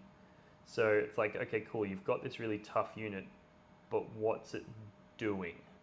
And the reason that the Black Legion Terminators were so good is because they're tough as fuck, but they're also scary as fuck, They're putting out a ton of bolter shots, they're putting out a ton of damage with various other things, and that makes them extremely relevant across the board, which is why I'm hesitant. Well, one of the ways I was thinking of changing up my Black Legion list, because I need to change it because it's currently over points, is swapping out the Terminators for Chosen, right? Because the Chosen are way cheaper, which means that I don't have to drop any of the other units out of my list. And the Chosen do similar damage in melee. They actually do more because you can put an icon on them. So they, if they're Marcus Slanesh, they're going to be hitting on 2s without having to do stratagems, which is really cool. Particularly for those turns when Abaddon's gone off to do his own thing and the Terminators are on their own, they're just still hitting on 2s. They don't need the rerolls or anything like that. So I've been considering that, but one of the challenges there is that those Terminators, their shooting is actually fucking gangster. When you go, cool, they're AP 1 and there's 40 odd shots that are hitting on 2s with rerolls because you put +1 to hit on them, and they're wounding you on probably 4s with rerolls, because even into tougher things you can put Veterans of the Long War on them to get that +1 to wound. Like, that's a lot of bolters. That just does a lot of damage. Whereas the Chosen, they don't do that. And like, I played against a Genestealer Cult player, for example, and if I didn't have Terminators, if those Terminators were Chosen, I would have lost that game 100%. Because those Terminators would just, turn 1, they shot a unit of bikes practically to dead, and then turn 2 and turn 3, they just shot 20 neophytes to dead. Like, that's huge. Whereas if they were Chosen, they would have been sitting there on an objective, and they wouldn't have done anything, So, I don't know if the Chosen is the way to go for my Black Legion list. I think for the purposes of that Black Legion list, I kind of need those bolters. I need that damage from range. So I'm thinking it's probably drop the Rhino.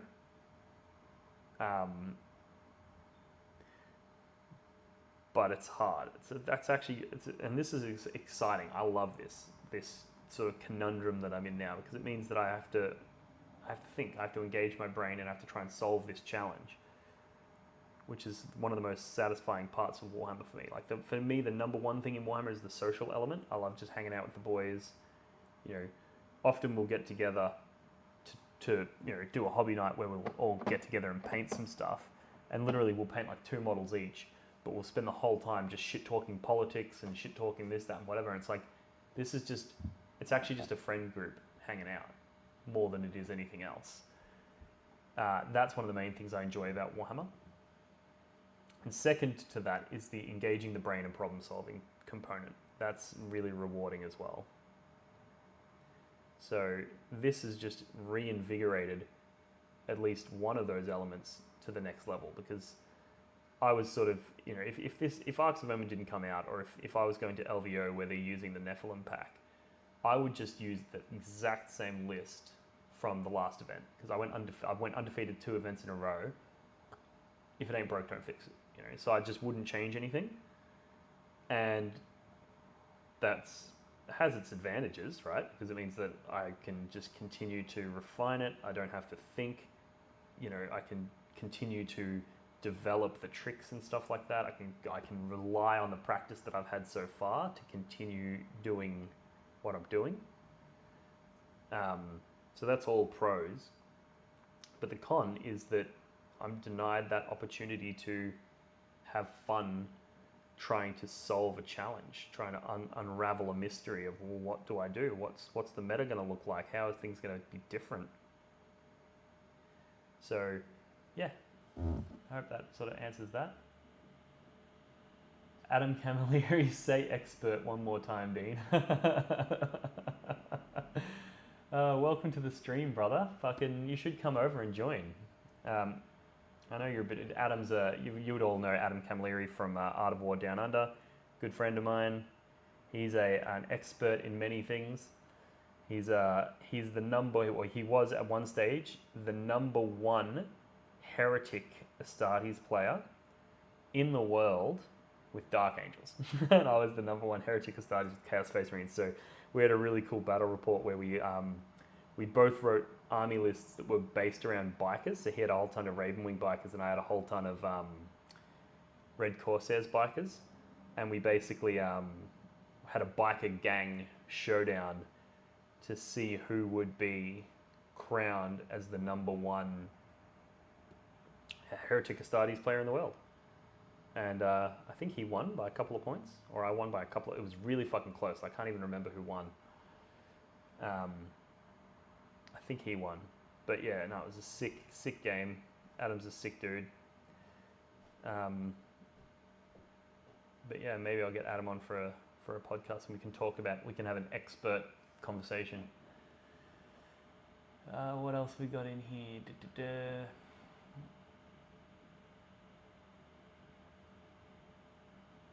I got crushed live at LSO while I was playing Grey Knights. Chat criticized every move I made against Thousand Suns. I played the army enough to know this was going to be a walk through mine. I bought a meme list against a guy who took 2nd place overall. It was a little frustrating to know how bad I was going to get beat prior to setting up terrain. Yeah, I've also had games where I played a stream game, and back in the day the players didn't get mic'd up, so the person who's commentating can't hear what we're saying. And so I played the game. It was my first ever stream game. So naturally, as soon as I got home, I was eagerly going to go watch the stream and see what they said. And I ended up winning the game in a big way. It was a huge win for me. So I was really excited. I was like, oh, the stream game's going to make me sound so good. They're going to be like, oh, look at Dean with his big brain plays. But then when I watched the stream, they actually fucked almost everything up. It was back when you would run. I was running demons, and I basically had a big unit of plague bearers that were really, really hard to kill, and then a ton of characters behind it, and then a whole bunch of bloodletters in deep strike. That was my game plan. And basically, I moved the big unit back into my corner, and that pulled my opponent forward. And the commentator was like, oh, Dean's made a huge mistake here because he's conceded the table. He's given his opponent all of the table.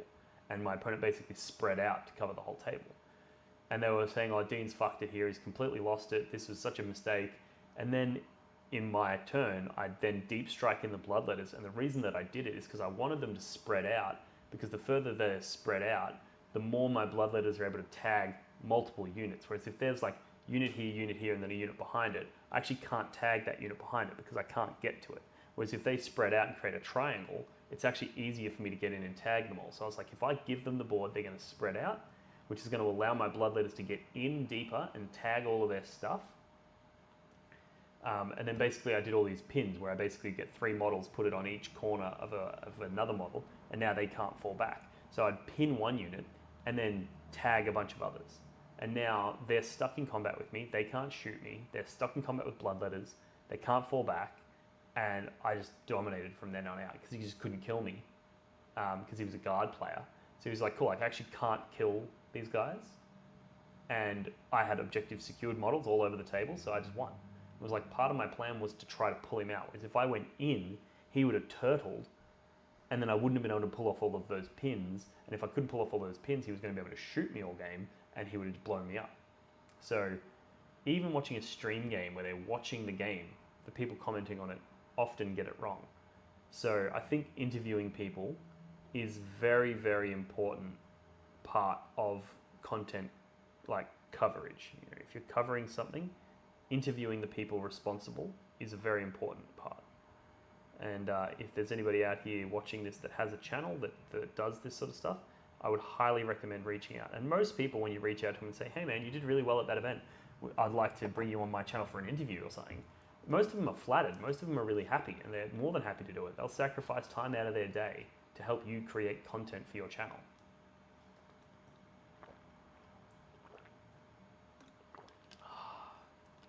So yeah, it's definitely worth considering. Okay, cool. Adam's jumped in and he's laughing. Greg Lambert, thank you very much, mate. Who's Greg? Adam Lambert, you're a great presenter, mate. Love your pods. Yeah, Adam does really good work.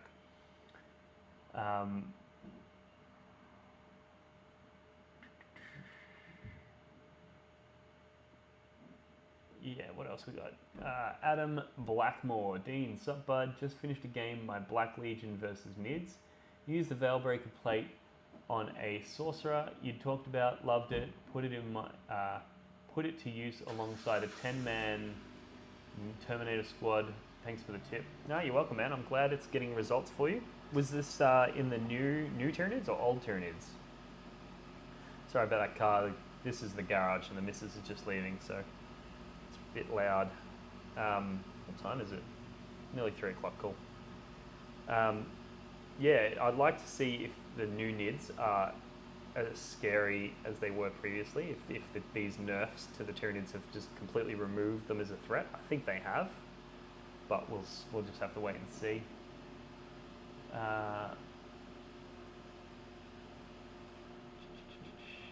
Dropped Abaddon right beside them all, but GK melt when it comes to mass amount of firepower. He brought 30,000 some Terminators and max amount of Rubric Marines.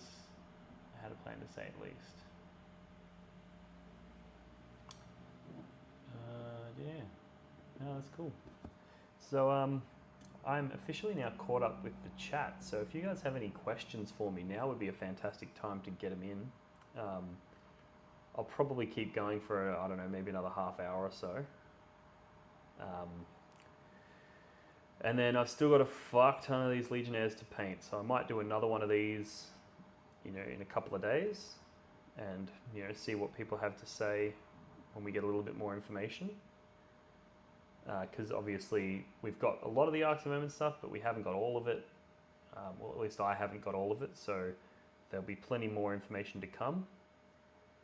And I might try and advertise the next one a little bit better. This one was kind of like sporadic, kind of last minute. I was like, you know what, I'm gonna fucking do a live stream. So I might, with the next one, I might, you know, schedule it, plan it, advertise it, you know, see if we can get some more people on, and also try and get, like, you know, maybe try and get a guest on. You know, maybe I can have me sitting here and some bloke sitting next to me, and we'll be both painting together, and we can do that. And that way, anytime I need a pause to take a drink because I got a dry mouth, or you get sick of hearing my voice, fucking Adam, maybe that, if you're still watching, that could be something that you and I could potentially do. Have a conversation live whilst doing some hobby. Could be a good way to spend the night. So if you guys would like to see Adam come on here, flood that comment section and tag him in it and tell him to get over. And we'll organise a night some stage this week perhaps to do some do some content. But yeah, so if there's no other questions, what do we got here? I have a ton of questions. Alpha Legion is the weakest Legion. What is the best ally for Alpha Legion? Demons or Chaos Knights? Okay, I completely disagree with the statement that Alpha Legion are the weakest Legion. I don't even know where you get that from. I think Alpha Legion, especially in Arks of Omen, Alpha Legion are one of the strongest Legions in my opinion. And there's a few ways to look at this. One is that they have a very strong secondary. And it's arguably one of the most toxic secondaries in the game because you can turn off objectives. Your opponent can't score on them, can't do actions on them. That's so fucked, right? Like imagine you're going up into a Sisters of Battle player and they have to pick one of the objectives as their like leap of faith thing or whatever it's called, their sacred shrine, and you just walk over and turn it off. Like it's fucked. And it doesn't matter, you go over there, turn it off. It doesn't matter if you then die. They can never get victory points from that objective again. So then you can go, cool. Well, now, often one of the ways that people beat Chaos Space Marines is they spread out, right? And then you've got that one Terminator unit that can't go that way and that way, right? So if you're Alpha Legion, you go, cool, I'm going to send my Terminator unit that way, and the Warp Talons are going to fly over there and turn off that objective. So now your opponent has no reason to go that direction, but if they go this direction, they're going to get hit by Terminators, right? So Alpha Legion are fucking really strong. They don't have as much raw damage, I guess, as the other Legions, but I think they've got plenty of raw damage in the terms of the Lord Discordant. Doesn't really matter what Legion he is, he punches really, really hard. You know, you take Lock of the Black and Flames of Spite, and he just fucks shit up. He really fucks shit up, and it doesn't matter that he's not, you know, one of the more damage-dealing style Legions. You know, and there's a few that are like that, where you can just go, cool, you know, this particular combo, Demon Prince with Golax the Decayed, he fits in every Legion, and he does more or less the same damage in any Legion. You know, does a little bit more Word Bearers because he gets reroll hits, but you can put reroll hits on him with Hatred Incarnate Warlord trait if you really want to. So, yeah, there's tons of damage in the Alpha Legion that they can do. And as a result, I definitely do not think they're the weakest Legion. As for your question about allies, I don't even know if I would ally with Alpha Legion, to be honest. You could do some Demons or some Knights. Like I said earlier, I am yet to properly deep dive the Knights. That is something that I'm planning on doing coming up soon. So I can't really comment on that. Maybe a few War Dogs just for downrange shooting could be good. But I personally think that the way to run Alpha Legion is just fuck tons of Legionaries. Just as many as you can fit. You know, you want 12 units, most of them being just units of 5. That's just fucked. So many units, you just keep flooding objectives, keep denying your opponent the primary, keep, you know, subverting their objective markers and flipping them so that they can't score on them, keep raising banners and holding your banners high. Like, Alpha Legion just play a very different game. I think if you're looking for raw damage, you're playing the wrong Legion. But that doesn't mean that Alpha Legion aren't strong. That doesn't mean that they're not good. You know, Alpha Legion are very, very powerful. You just need to play them right, you know. And this is one of the reasons, like I was saying earlier, that I recommend when you're painting your Chaos Space Marines, don't paint them as an existing Legion. Paint them as your own warband, come up with your own warband, and that way you can run them as Alpha Legion, and then if you realize, oh, Alpha Legion don't do enough damage, what you're actually realizing is not that Alpha Legion don't do enough damage. You're realizing that your playstyle requires the dealing of damage, right? There's other people that would play Alpha Legion and be like, yep, these guys are fine. But if you think they don't do enough damage, that tells me that you're more of an aggressive player and you need to be playing a Legion more like Black Legion or Emperor's Children or something like that. And if you've painted your guys as just some, you know, made-up warband, well, then you can just pick whichever rules you want and just run them as that, and it's cohesive and nobody will question it, and that way you can sort of adapt your list to your playstyle. Because it's really hard to change your playstyle. Like, you can do it, but if you're a very aggressive, like, you know, type of player, then that's you know, that's your personality. It's really hard to change your personality. Whereas you change your list, it's fucking piece of piss. So I think that's really important for people to know, is that you need to identify what your playstyle is and then adapt around it. And the same goes for if you're a really conservative, cagey kind of player. Like, you feel uncomfortable sacrificing units. You feel uncomfortable, being everywhere on the table at once. You prefer that sort of cagey playstyle. Well, then maybe in that case you need to pick a different kind of legion. You need to pick a legion that's going to play well into that, and that's where Alpha Legion come into play.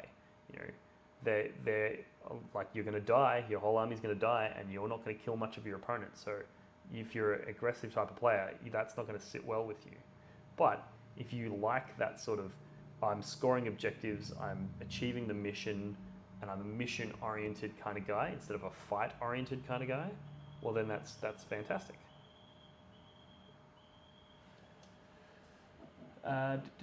Cool. What else we got here? I want to run Red Corsairs list. I have 10 possessed, 6 bikers, 10 warp talons, and 20 raptors. Is there a plan you can think of using those units? I think if you were using those units, I would recommend Alpha Legion, not Red Corsairs. All of those units are very good in Alpha Legion, just because you get the pre-game move. So Raptors and Warp Talons are really good because they can move 12 inches and then move 12 inches again in the next turn. So the pre-game move on those units is really strong, and then it also pairs with their secondary very well. However, you can do it with Red Corsairs. It's just a little trickier, I guess. I'm not a huge fan of the Red Corsairs secondary. I know they did update it, but it's still, in my opinion, is still quite lacking. So yeah, I'd be hesitant. Red Corsairs, I did do some videos on Red Corsairs bikers, some of the crazy things that you can do with them. You can get them up to toughness 7 with neg 1 to wound, really, really spicy. Or you can, give them Delightful Agonies and make them that sort of toughness as well. And then their ability to fall back after fighting is really, really strong. So I was running 2 units, or a Khorne unit and a Nurgle unit. And I was going, the Khorne unit fights and then fucks off. The Nurgle unit fights and then keeps you engaged. So then the next turn, that Khorne unit is now free to advance around there and charge something else and then fuck off again. So that's one thing that you can definitely do with Red Corsairs. They're a very tricky army like that. They can do like lots of spicy moves. So yeah, that's one avenue that you can look into for sure. And then obviously Possessed are just fantastic unit. I would run that unit of 10. I would run it as 2 units of 5. I'm actually planning a video on this subject as well, which is how to know when to run something as a unit of 10 or as 2 units of 5. And basically the way I conceptualize it is, if you're planning to use any stratagems on the unit, like if it's in your list because of some kind of stratagem or like relic or whatever, then you want to run a big unit, because then you get more utility out of the stratagem. So for example, if you're running Word Bearers and you're running Possessed, maybe you do want to run them as a 10-man unit, because then you can use the stratagems to get reroll wounds and +1 to wound and all of those crazy things on that. Whereas if you're not planning to use any stratagems, you're like, I'm just bringing this unit because it's strong, right? So maybe you're running Black Legion and there's no real use for stratagems on the Possessed. Well, then you're better off to run them as 2 units of 5. And the reason that is there's several reasons why, and this is called MSU for those who don't know. The reason that you want to run the multiple small units is because your opponent can't put stratagems on you. So if they can like pick an enemy unit and get rerolls to wound against it, if you're 2 separate units, they're only getting that ability against half. So that's one way that it's really good. Another way that's really good is that if you're 1 unit of 10 and then they go, cool, I'm going to shoot you with my Plasma Inceptors, and they do enough damage to kill 8 guys, well, that's 8 dead. Whereas if you have 2 units of 5, they might go, okay, cool, I'm going to put all the shooting into 1 unit of 5, and they're only going to kill 5, even though they had the capacity to kill 8. And if they split their fire, they're not necessarily going to kill 4 out of each unit. That 8 might be 6 from one and 2 from the other. But as a result, they're going to kill 5 from one because it's capped to 5, and then only 2 from the other, so you end up with more Possessed left alive than you would have otherwise. Or, it might be 3 and, 4, or it might be 4 and 4, in which case you're left with 2 units of a single possessed left alive, which is obviously really good as well. So there's tons of different ways that those MSU elements are stronger. It also means that you can be in two completely different places. You know, you can have one unit sit back on your home and then send another unit out to do some damage. And then if that unit dies, you still have this unit alive. And worst case scenario, if you do need to take down some big heavy target, you can just throw both units in. So the only downside is that your opponent could CP interrupt in between them, or they can, whatever. But that's a pretty small price to pay, in my opinion, for all of those other buffs that we just covered. There's even things like if your opponent can pick an enemy unit and make it fight last. If you're just one unit of 10, well, guess what? All 10 have to fight last. But if you're like, cool, I'm going to throw 2 units in, they can only make 5 of them fight last, and then the other 5 get to fight first.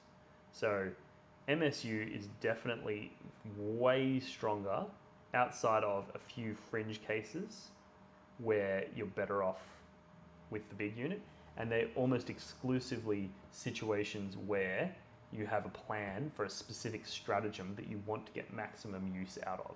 So it might be the Iron Warriors, you want to put neg1 damage on something. Well, it's like, well, that's way better on a big unit, because then everything that comes in is all neg1 damage, which if you have 2 small units and you put neg1 damage on this one, they're just going to shoot the other one. So, it all centers around your stratagems or other abilities, right? So it might not necessarily be stratagems, it might be like Abaddon gets to pick one unit to give it full rerolls to hit and wound. So having one big unit is really good with Abaddon. But if you're not running Abaddon, which a lot of people weren't these days because of the points hike, well, then you're probably just as good to have, multiple small units, and then it's fine. So yeah, that's sort of the thoughts on that. I hope you found that useful, I guess. Any tips on organising a tournament? There's nothing in the way of competitive tournaments here in Canberra.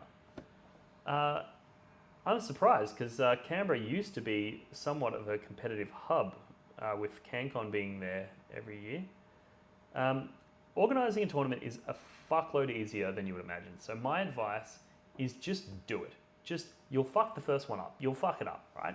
But just do it. You'll learn a lot. You'll learn the mistakes from that first one. And then going forward, you won't fuck it up. The hardest part, I find, is finding a suitable venue and organising the terrain that you need. When you're getting started, you can ask players to bring their terrain. Like if you've got a group, you might have a hobby club or something like that, you can be like, hey guys, I'm going to run an event. I'll give all of you free entry if you guys bring down some tables of terrain. Something like that could be a good way of doing it. Or just, go online and find a cheap set of MDF terrain or whatever and, make a start. But it's something that you need community involvement and community engagement in. Otherwise, you're going to burn out because it's a lot of work. But yeah, my advice would be just do it. Even if you start small. So I started at the start of 8th edition. I started a tournament circuit called the Eightfold Path. And the original plan was that it was going to be capped at 8 players per event. I was going to host it in my garage because I had a really big garage that I could fit 4 tables in.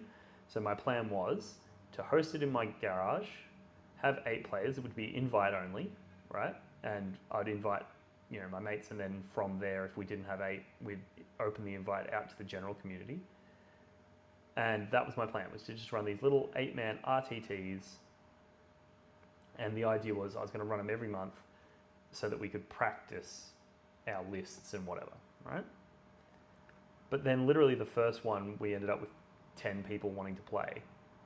And I was like, I think I can do this. And then I ended up finding a local hobby store and be like, hey, I only have room for 4 tables at home, but I know you've got room for 5. Can we, use your space? You strike a deal with them, and then all of a sudden you've got a venue, you've got terrain, you've got access, and then it's just a matter of just jumping on a BCP. It's free download. You just hit new event. You fill out, it's essentially like a questionnaire of how you want your event to run, and then BCP does all the work.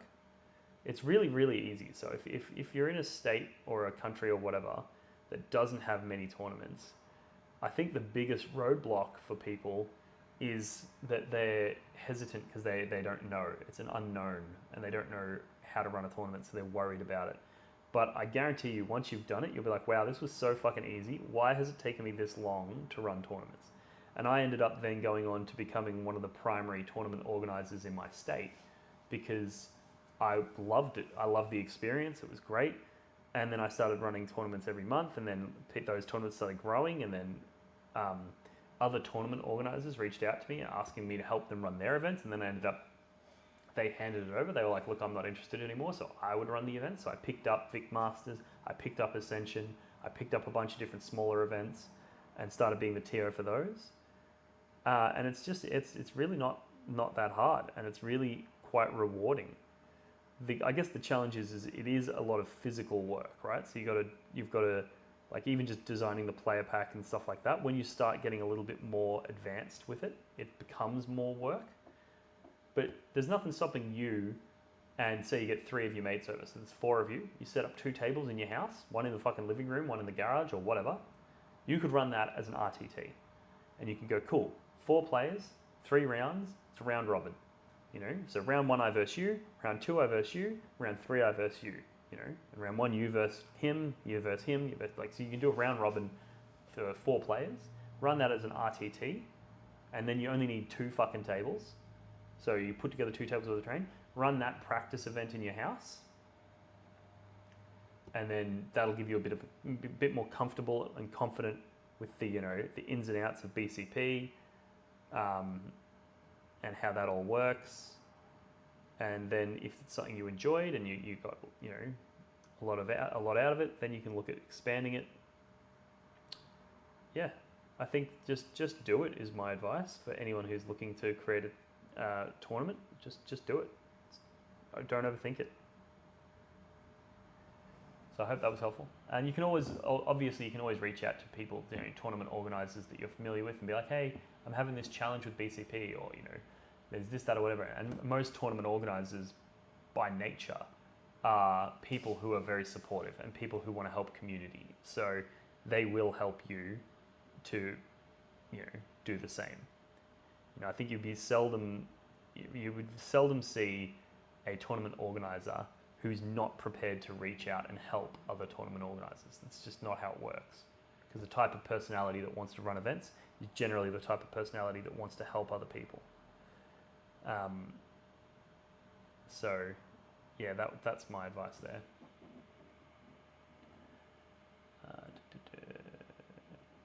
Do you tell your opponents about any gotcha strats pre-game? That is a fantastic question, and that's something that I'm planning a video on as well, because I could talk about this for hours. The answer to that is absolutely yes, but only once. So, so there's, actually I shouldn't say only once. There's a lot of factors that go into this. So my general way of approaching a game is I will ask my opponent at the start, have you ever versed my faction before? So I'll be like, have you ever versed Black Legion before? Not just Chaos Space Marines. Have you versed Black Legion before? And if they go no, I'll then go, cool, here is everything that you need to know. And I'll be like, I can do this, I can heroically intervene with the Terminators, I can advance and charge, I can do this, that, and whatever, I can fall back and shoot, I can, all of this shit, right? But if they say yes, I'll be like, okay, cool. Do you have any questions, or is there anything you would like me to explain, right? And if they say, nah, it's all good, well then I'm not going to tell them anything, because I safely am going to assume they know all of my gotchas, they know all of my stratagems and my tricks, right? So I'm like, cool. If they say, nah, it's all good, I won't. And then if I see them about to make a very obvious mistake, like say they move their units up to be, they're like, I'm going to steal that objective off your Terminators, and they move OBSEC models onto the Terminators, right? And I have multiple different things that I could do in that situation, right? I could heroically intervene, that's one thing, or I could go, I'm going to spend a CP to make a Raid Corsair, so I count as 2 models, so now you're not stealing that objective off me, I still hold it. I could, there's all kinds of different tricks that I could do. So I'm not going to sit there and outline every single possibility that I could do, right? Because the problem there is, like, for example, heroic intervene, right?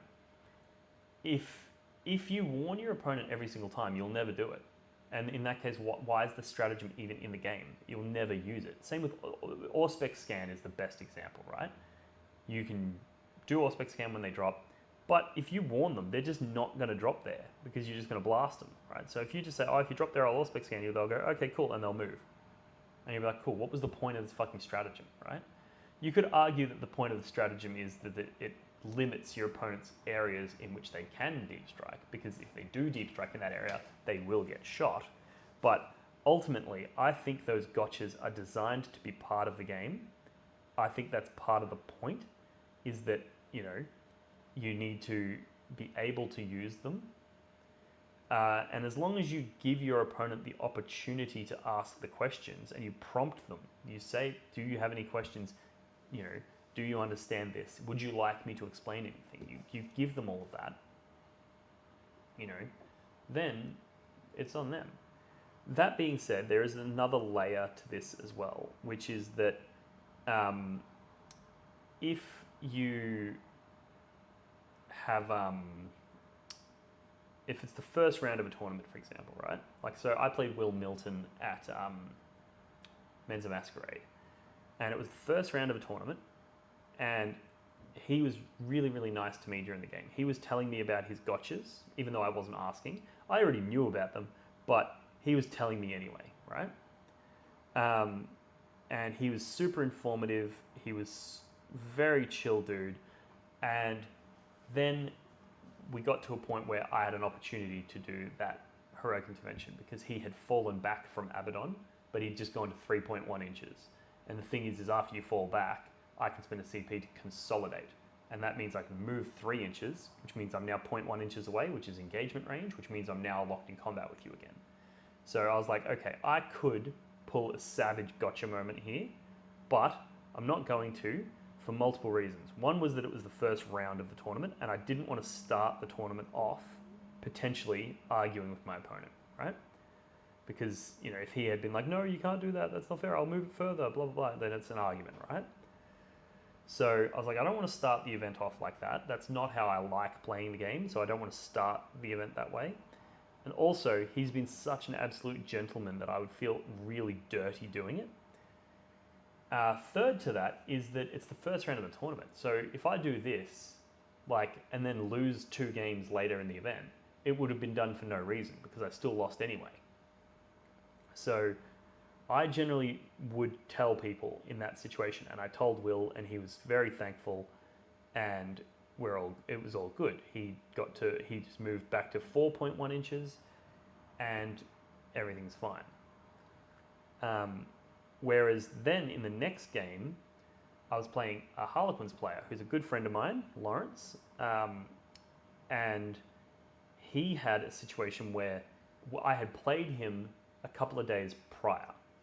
He came over to my house for a practice game, and I played him, and I told him everything in that practice game, because I actually like losing practice games, because then I know what doesn't work, you know, so I know to try something different.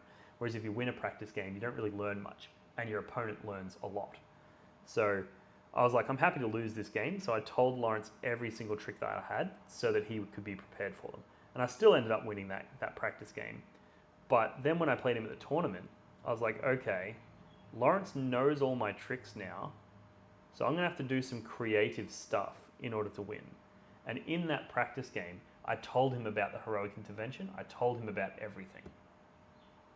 Then we play the game, and he has a Shadow Seer, which I got in combat with turn 1. And then in his turn 1, he's moved all of his stuff up right next to my Terminators. And then I'm like, oh, were you going to fall back with your Shadow Seer? Because he moved up because he was going to shoot the Terminators. So I'm like, hey, you're in combat, you know that, right? And he's like, oh shit, sorry, I forgot. And he falls back. And then I've gone, yep, cool, 2 CP. I'm consolidating 6 inches, and I'm tagging all of that stuff that you had just moved, right? And you could argue that that was a really savage gotcha moment, which it kind of was, but I had told him about that previously. I also asked him at the start of the game, does he want a refresher or is he good to go? And he was like, no, I'm good to go. So that was fine. He also was going into that game with an advantage because we'd had that practice game prior and he'd learnt all of my tricks, so he knew what he needed to do. And also, Lawrence is somebody who's applied for a spot on my team for Team Victoria. So I have a vested interest in testing him and coaching him and developing him as a player. And I genuinely think that one of the best ways to learn as a player is for people to actually use those gotchas against you. Because once somebody does that, you learn that lesson. Hard-learned lessons last longer. He's way more likely to ask his opponent questions going forward, because he now knows that if he forgets to ask the question, his opponent could pull a gotcha on him and absolutely destroy him. So he's going to be way more likely to ask questions. He's also going to be way more likely to, consider strange things like a consolidate after somebody falls back, because that's not a standard rule that things generally have, right? So he's going to spend more time considering those sorts of things, and as a result, become a better, stronger player. So even though, yes, you could argue that I put a gotcha moment on him, it was all done for specific reasons. So I guess that's a kind of long-winded way of saying, yes, I do gotcha moments. I do them, but not always, and it really does depend on the scenario. I guess the next part to this is, like, if you're top table at a tournament, it's round 6 or round 8, and you've gone undefeated, they've also gone undefeated. At that level, I think it's completely reasonable to expect your opponent to just know this shit, or expect your opponent to know that the responsibility is theirs to ask the question. And I don't think at any stage do you need to tell your opponent anything at that level. You should be able to just rock up and be like, I'm playing Black Legion, are you ready to go? Clock's on, let's go, right? And your opponent should have done their research during the day. They should have read your stratagems. They should know what you can do. They should have read your list, looked at your warlord traits, looked at all of the different upgrades you've got, read what they all do. Your opponent should do that themselves. It's not your job to teach them. At that level of the game, at least, in the lower tiers, when you're maybe you lost your first 2 games and now you're playing somebody down on the bottom tables. At that stage, it's like, yeah, fucking help each other out, like help each other learn. And you can't expect somebody who's lost 2 games to be taking the game serious enough to research their opponent before a game. Whereas at that top level, you absolutely can expect that. So, yeah, I think it's one of those things where it's like most things in life, it's not black and white. You can't say you should always tell people, and you can't say you should never tell people. It's never that black and white. Life just simply isn't that fucking simple. And ultimately, I think that's the best way to sort of approach gotcha moments, is just on a case-by-case basis. What does it mean for the tournament? What does it mean for you as a player? What does it mean for your opponent as a player? And then make the best decision that you can based on that, on whether or not you think the gotcha moment is appropriate to deploy in that scenario. So yeah, I hope that answers your question. As a TO, I've found copying the format of another RTT is a great place to start and tweak it to your needs. Absolutely. I would recommend just going as simple as you can for RTTs.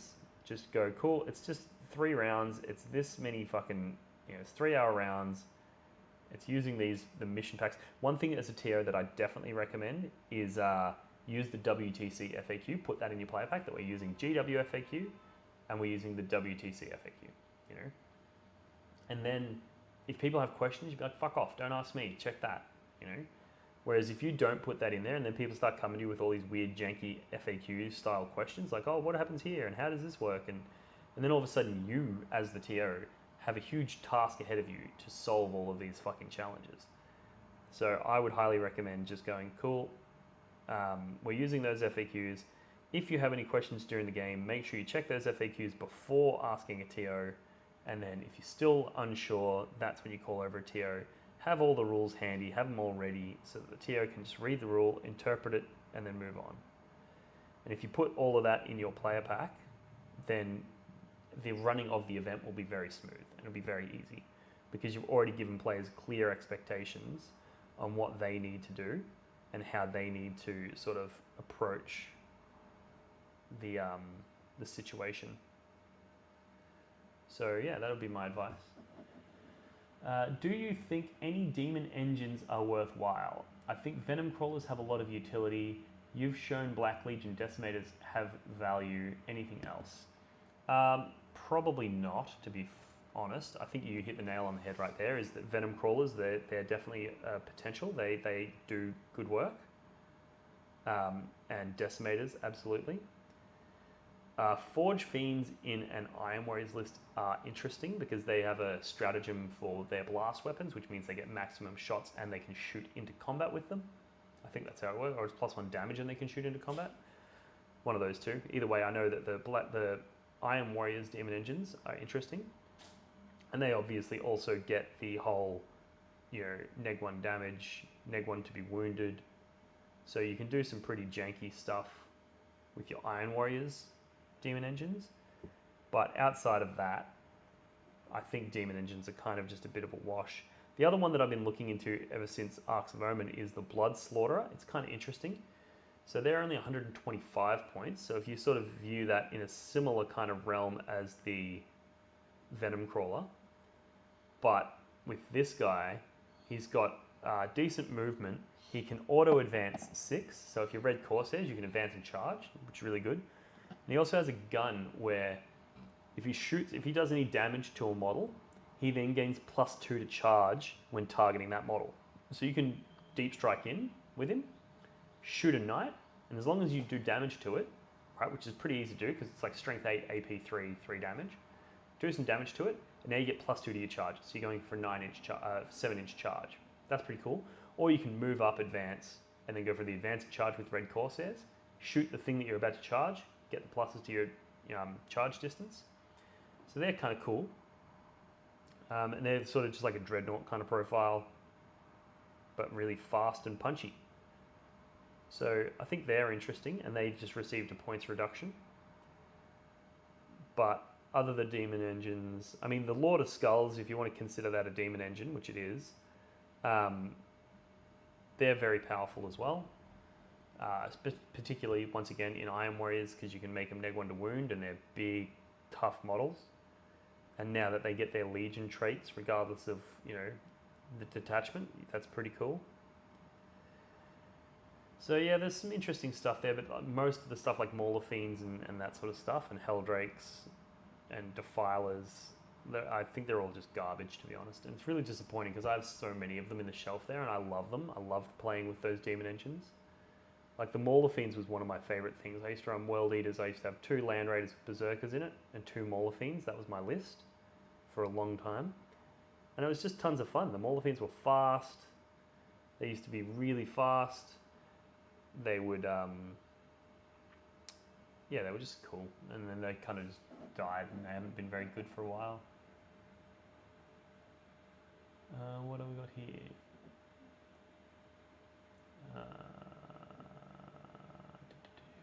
Serious question though. I play Black Templars and World Eaters. I feel like they're a lot like World Eaters playstyle wise. Do you think they should have reroll charges or 5+ Funo Pain against mortal wounds like they do? Yeah, I think the World Eaters should have, I don't know, it's hard. Because you don't want them to just be the same, right? And it's really hard to go, okay, cool, we've got how many different fucking legions are there? And they want to have a different feel for each one, right? That's difficult to achieve. And if you also go, we want them to also feel different than every chapter, We don't want Iron Warriors to just feel like fucking Imperial Fists, We don't want World Eaters to just feel like Black Templars or Blood Angels, right? We want them to all feel different, right? So in order to do that, it's particularly challenging for the Legions because chapters have, like the Space Wolves have a whole ton of different units, And we're obviously Chaos is heading in that direction as well. But I wouldn't want them to just be a carbon copy of the Black Templars.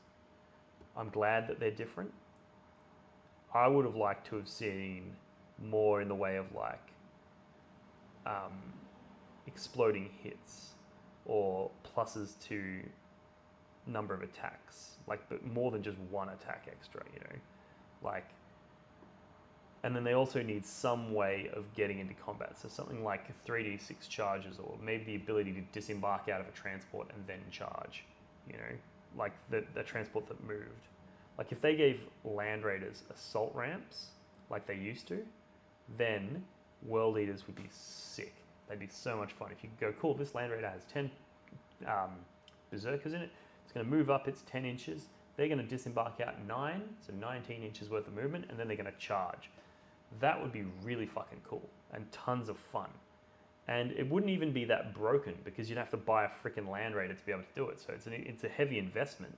It's a very powerful play, but it's a very heavy investment, and that's balance, you know.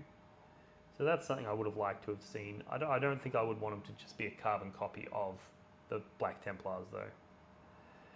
You know, maybe instead of the 5-up Feel No Pain Against Mortals, maybe they, you know, could deny the witch, or maybe they do, when attacking a Psyker, 6s to wound, do a mortal wound in addition. You know, something like that, where it's real subtle, but it makes them more thematic, and that also aligns with like the aggression of the World Eaters in regards to the way that they feel about Psykers and the way that they interact. Could be cool. I've got 2 more Legionaries to go, and then I will have done 30. I will have done the gold trimming on 30 Legionaries, which is under half of what I had sitting on the table. So I might do these last 2, break for lunch, and then go spend some time with the missus, maybe look into doing another one of these tomorrow night or later in the week. We'll see whenever Adam's available. Cool, let's see what else we've got here. Another question about the best transport for 2x5 Plague Marines. Dreadclaw, Drop Pod, or Rhino, or Land Raider. Again, with focus on powerful Alpha Legion. It really depends on what you want it for. So Land Raiders, they're only good if you want the Land Raider itself. So you wouldn't take a Land Raider for its transport capacity. You take the Land Raider because you want one and it has transport capacity. So if you want a really tough unit that's going to be able to blast down range, survive, protect units, then take a Land Raider and put shit inside it. But if not, take a Rhino.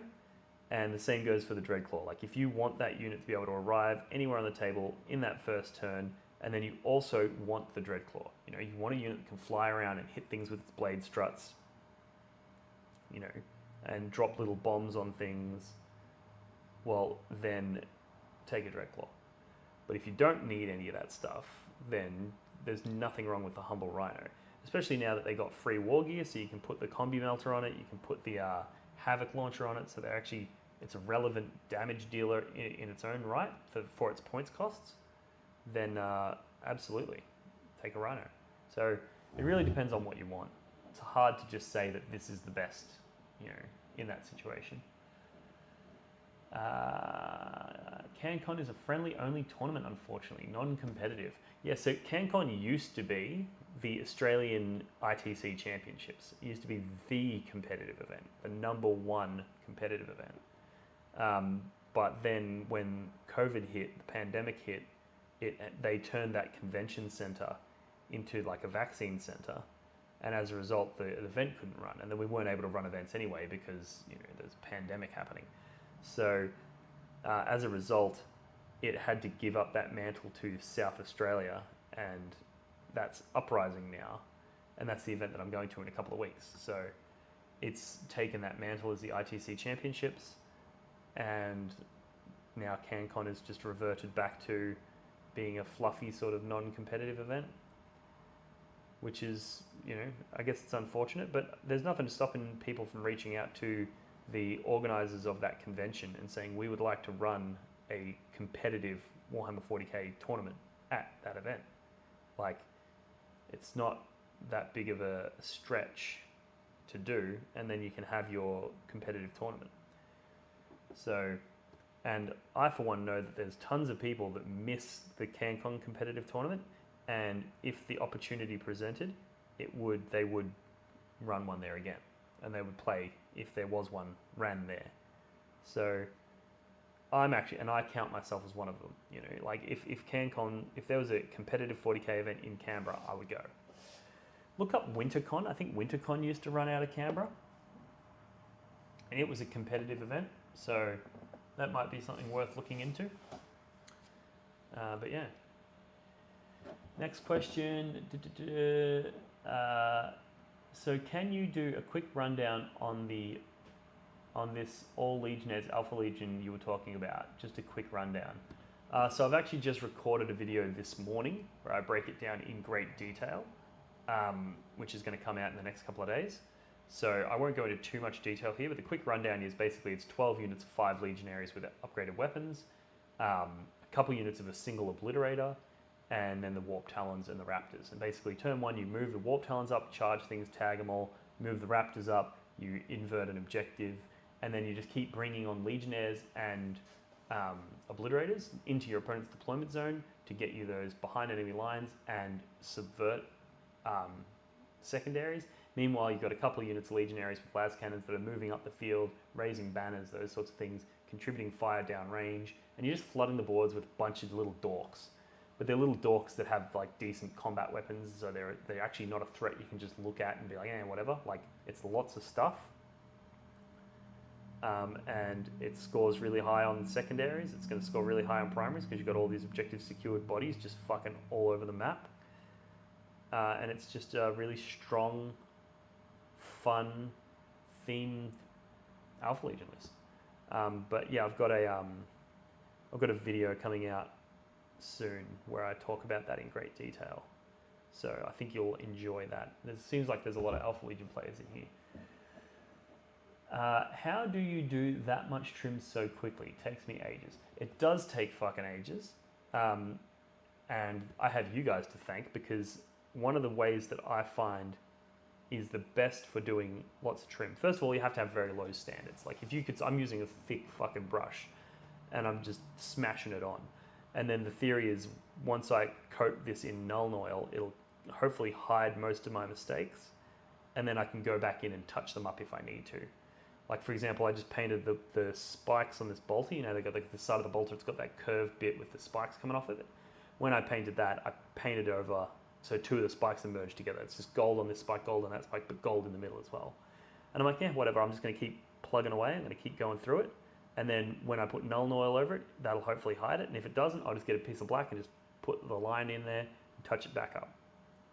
So that the first trick to getting this much trim done fast is to lower your standards and know that you can always fix things later.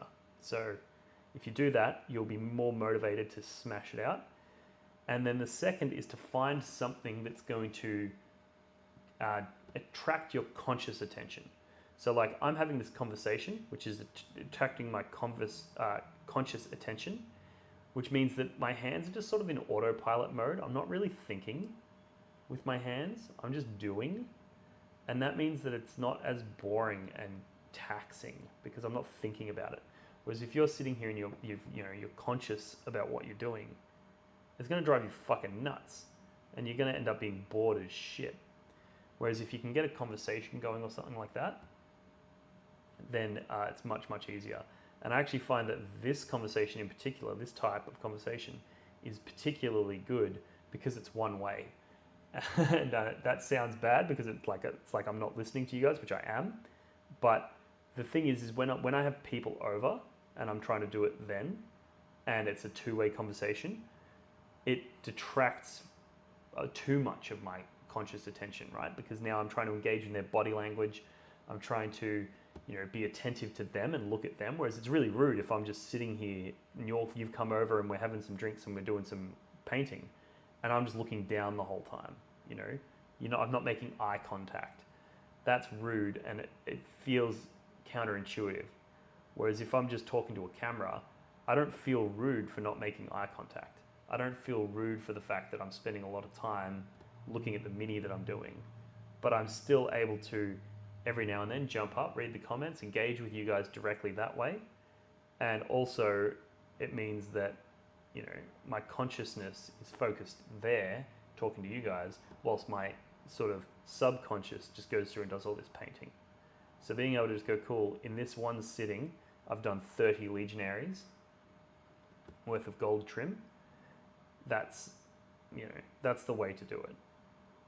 So I hope that helps. I know, if you're not a YouTuber or a podcaster or whatever, you might be like, oh, well, thanks for the advice. If I can do a podcast and that'll help. I don't do podcasts, so it doesn't help. But I'm sure there's other versions, like maybe get a family member on the phone. Like if you haven't spoke to your mum in a while, just fucking give her a call, put her on speakerphone, and then you're having a conversation with your mum. She's happy, and you're painting minis. You're happy. You're getting shit done. It's a win-win. In fact, I might give my mum a call after this. She might even be watching live because she follows me. But yeah, so mum, if you're watching, I'll give you a call in a minute. But yeah, so that's the main way that you'll get a lot of trimming done fast. And generally speaking, I don't go this fast. Generally speaking, I try to do a little bit more detail.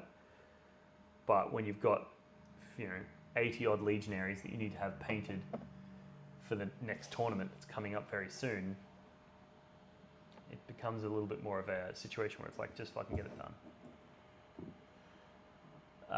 Cool. Thoughts on the Predator Annihilators? I feel like the turret being AP3 is more viable, as are the free heavy bolter sponsons. Yeah, potentially, and they're toughness 8 now, which is interesting. You're probably not wrong there. They've definitely increased in viability. Do they quite make the cut though? Probably not. I'd have to review them against other things, like compare them to, say, a Decimator and be like, okay, cool. What are the pros and cons here? What does the Decimator bring that the Predator doesn't?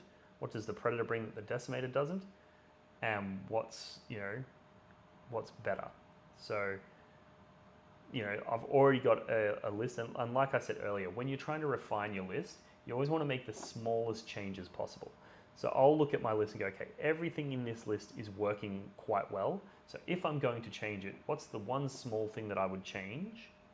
And then I test that change out.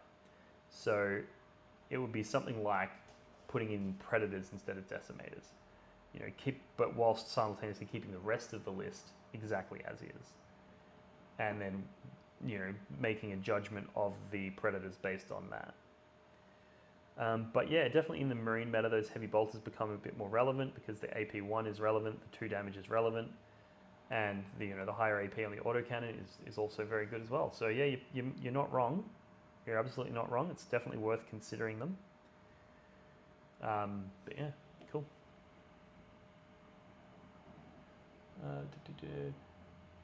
Like, how would you run the Legionaries? Obviously, all of the awesome war gear, melter guns, and then what mark? Okay, so this is obviously for the Alpha Legion one, asking about how I would run the Legionaries. For the list that I wrote, I had them with just no marks, just all naked Legionaries. The marks are very good, and then an argument could be made to drop 1 unit to put marks on like 4 units or 5 units, however many you can get it on 6 units actually, because it's 15 points per unit, so 90 points becomes, so you get it on 6 units. You could definitely make an argument for that, but I just to sort of test the format, I was like, how many Legionnaires can I fit? Oh, cool, if I give them no marks, I can fit 12 units along with, the Raptors and whatever. And then for war gear, I think you probably more or less just want like a 50-50 split between las cannons and melter guns. And then your melter guns are the aggressive ones, your las cannons are the ones that sit back. You could do missile launchers. You could do the chain cannons. You could do, there's like lots of different stuff you could do. I think they're more or less all kind of fine. The hard part will be getting the balance and figuring out, well, is it a marine heavy meta? Is it an infantry heavy meta? Is there things where I need to kill horde? Is there tanks? Is it lots of knights? Using that to sort of inform your decision on how many of each weapon you want to take. And then as for the Sergeant, you could do either the Power Fist or the Demon Blade. I think they're probably more or less the same. Like the Power Fist has the neg 1 to hit, but it has ×2 strength. So, depends what it's essentially going to translate to neg 1 to hit, but +1 to wound, or sometimes +2 to wound. So that's relevant. And then the Demon Weapon obviously also does the mortal wounds on 6s to hit, which is also quite relevant. So yeah, I think either one of those decisions would be fine. It all depends on your legion. Obviously, in Alpha Legion, we don't get the ignoring hit modifiers, so then you've got to sort of factor that in as well. And then, yeah, I think that's more or less all you asked, yeah. Any interest in souping demons or knights, or is soup just not competitively viable in your opinion? I've said this a few times on the stream, but it does merit saying it again. I am definitely looking into the knights. I think that the 3 war dogs could be very interesting, depending on your legion, of course. But there's a few reasons for this. So if you take the current list that I'm running has the decimators in it. The decimators are really, really powerful. They're one of the best parts of the list, right? So if we're talking about potentially dropping the decimators and using those points to get in some war dogs, the war dogs have to be able to do more or less the same thing as the decimators, but more, in order for me to consider that swap. So what I'd be looking for is, do they still kill things like demons? Because one of the things that the decimators are really good at is just going, oh cool, you've got that big bloodthirster or that big Lord of Change. Well, I'm just going to do mortal wounds to it and kill it. Whereas, if they're T8 with a 4-up save, or in the Lord of Change case, a 3-up save, that's really hard to put down outside of mortal wounds. So the decimators fill a very specific niche there. And I would need to know that the war dogs can fulfill that same niche. They may not fill it at the same capacity, but they need to be able to fill it. And then it would become a question of, well, what else do they add that the decimators don't? And is there some reason that I may wish to consider running them instead of the decimators? So yes, as for demons, I actually think that a really spicy detachment that is worth considering is just a ton of flesh hounds. As many flesh hounds as you can fit. Because for 15 points each, they are fucking really good. They get the 4-up demon save against shooting. They got 2 damage combat when they charge, so they're really good into the marine meta. They give you access to 3-up deny the witch stratagems. Each one has a deny the witch themselves. They're very fast. They're 2 wounds each. Like they've got a lot going for them, and I was considering running them before they got that points decrease, and now I'm just like, well, absolutely, like flesh hounds are sick. So that's something that I could definitely see people taking. I also really like, if you're going to take the flesh hounds, I like Skull Taker, because he has high AP weapon that ignores invulnerable saves and is 3 damage. So in this meta where you're going to have all of these people going, oh, I've got Thunderhammer, Storm Shield, Terminators, trollololol, Skull Taker just goes, oh yeah, cool, slash, there's 3 or 4 dead fucking Terminators, suck it. Skull Taker is really good. And then being able to deny clutch powers with your Flesh Hounds is really good as well. So that's what I'd be doing for demons. And I know it sounds like, it's obviously, I'm a Khorne channel primarily, so of course I gravitate to the Khorne stuff. But I think just in terms of allies, they add the most to the new CSM. The Flamers used to be the obvious pick, but obviously they're now nerfed, and they're nerfed very hard. So having to roll to hit means they have to hit on 4s, which means they literally got half as much damage, which is just bad. So yeah, I think Flamers are out, and I think Flesh Hounds are in terms of competitively viable demon allied detachments. So yeah, that's my thoughts on that one. I've been building and magnetizing war dogs this whole stream. Oh, that's fantastic. I've got a war dog in the 3D printer over there, which my 3D printer broke, and I've only just sort of resurfaced it and tested it out, and I was able to successfully print a couple of Noise Marines. I was able to successfully print some weapons for these legionaries to get them up to the new thing. Like, I needed heavy chain axes for everyone, so managed to print those. And now and I printed that Angron as well, but that Angron that I printed in parts. Like, I printed just his arm, then the next arm, then the next arm, so on and so forth. this will be the first time I'm trying to print something big in one piece. So, and I've got a sheet covering it because it's daylight outside and there's fucking windows and shit all over this place. So, I don't know how it's going. It could have failed. We will find out shortly. But yeah, so war dogs are another thing that I'm definitely looking into. So it could be demons, it could be war dogs, could be flesh hounds. It's a very exciting time, you know, considering like not much has changed, but so much has changed, you know? Like our codex hasn't really changed, but there's the amount of opportunities that have just opened themselves up is very exciting for me.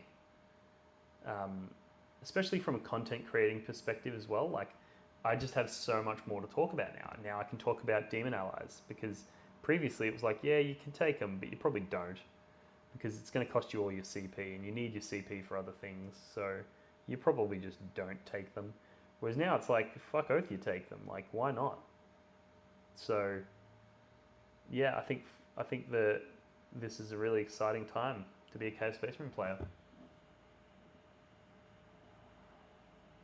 Okay, Drop Dead Av. You are very engaging even though you are painting. Thank you. I was a little worried, to be honest, that when I did this, that it was just going to be boring as hell. Like I'd run out of things to say, I'd be too distracted, I wouldn't be able to keep up with comments. You know, I was really worried that that was going to be the case, but I actually feel like I'm doing well, and it's good to hear that feedback. So I really do appreciate that. If this is something that people are enjoying, make sure you let me know because it's something that I enjoy and may consider doing in the future. Like I literally told myself just then that I was going to finish those last 2 Legionaries and then call it quits. But I read a comment that I was like, well, actually, I want to discuss that point. I want to address that question. So I just kept going and now I've painted another 3. So I've finished those 2 and another 3. And this is really good because it means that I'm likely to get, you know, because I have a little bit OCD now, I feel like I need to finish that next row of 10. You know, I can't just go, cool, I finished these 3, that's it. No, it's like now I'm going to wait until I've got 10 more done. Which means I will have gotten through way more of these guys than I had originally thought I would. And it's all thanks to you guys because there's no fucking way in hell I would be able to sit here and just paint all of this shit. You know, I'd go insane. So boring. Because I actually hate painting. I hate it. If you could buy pre-painted Warhammer, I absolutely would. I just cannot be fucked painting these motherfuckers. But, you know, you guys have inspired me to get it done. And I do very much appreciate that. So, and hopefully I'm giving something back, you know. Hopefully, like, it's not just you guys keeping me company while I paint. Hopefully you guys are getting some value out of this as well. Alright, what else have we got?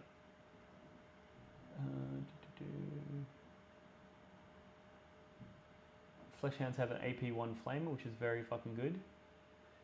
I used the Abominant with the Pyrothron upgrade last night and it was awesome. Cast 3 and all 3 powers have great utility. Definitely a candidate for souping. Okay, yeah, I'll definitely look into that. The thing that I'm not, because obviously, like, I haven't read the Knights Codex very much. Like, I read it when it first came out just to see what all the fuss was about, and that was pretty much, that was the extent of my, you know, research into Chaos Knights. And what I want to know is, like, you know, what do you lose from becoming a Chaos, like an allied knight? Because I think you have to be a Dreadblade. So it's like, well, what do you lose? What options are available to Dreadblades? Can they take warlord traits and relics, that sort of stuff? So I just don't know the answer to those questions.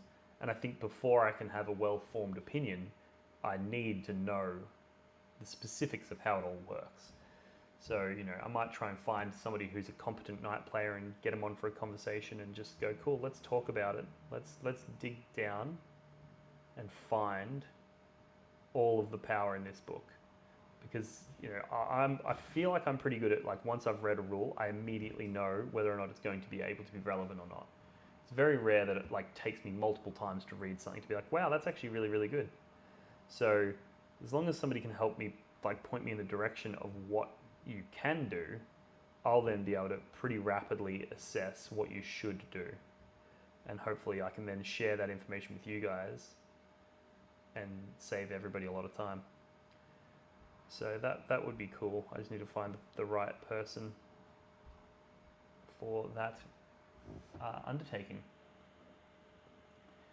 Any thoughts on Marker Zinch and AP1 bolters in the new meta? Absolutely, they're really good on bikes. You can go in hard with bikes and do a shit ton of bolter shots with AP1 on the Marker Zinch and the Icon and the Demon Bolt stratagem, get him to AP2. That becomes really, really spicy. Or AP1 with Abaddon for reroll hits and wounds is also very, very spicy. How do you feel about the Knockalith Crown going into the shooting meta? I don't think we're going into a shooting meta. I think that a lot of people are going to try to make it a shooting meta. But I think that the missions, the way that the missions work in this edition, combined with the way that the terrain is generally laid out, I think it would be very hard pressed to make this a shooting meta. I think it's going to remain a combat meta, and all of those people who try to force a shooting meta are going to regret it. I think they're going to really regret that decision. That being said, if I'm wrong, then absolutely being able to give your army invulnerable saves, it's just obviously that's very good. The other thing is that fortifications, they can be quite tricky to deploy. And I know some tournaments don't even allow them. They just say no fortifications. So yeah, it all depends on the tournament itself. They're not so hard if you've got player place terrain, because you can place your terrain knowing that you're leaving a gap specifically for your fortification. So if you're going into a player place terrain scenario, then fortifications are actually very good and provide a lot of utility. But if you're going into something that's using like a WTC or predefined layout for their terrain, well then the fortifications become quite challenging. So yeah, I don't know about the Knockalith Crown. I don't think it's something that I would be particularly interested in using. And I'm not a huge fan of anything where you're spending massive amounts of points on something that just buffs units. Like the Dark Apostle, for example, you're bringing him for Illusory Supplication, but he doesn't just do that. He can jump out and fuck shit up as well. So having him be able to primarily do the support role, but also do a damage roll, also do a secure objective roll, also do running interference by heroically intervening and just being a general pest. That is very good. Whereas I think a lot of the fortifications, you're bringing it and literally all it does is just buff units, and I think that just doesn't feel right to me. I have very high expectations for my units. I want every unit in my army to be doing multiple things at multiple times. I don't ever want one thing that's just got one purpose.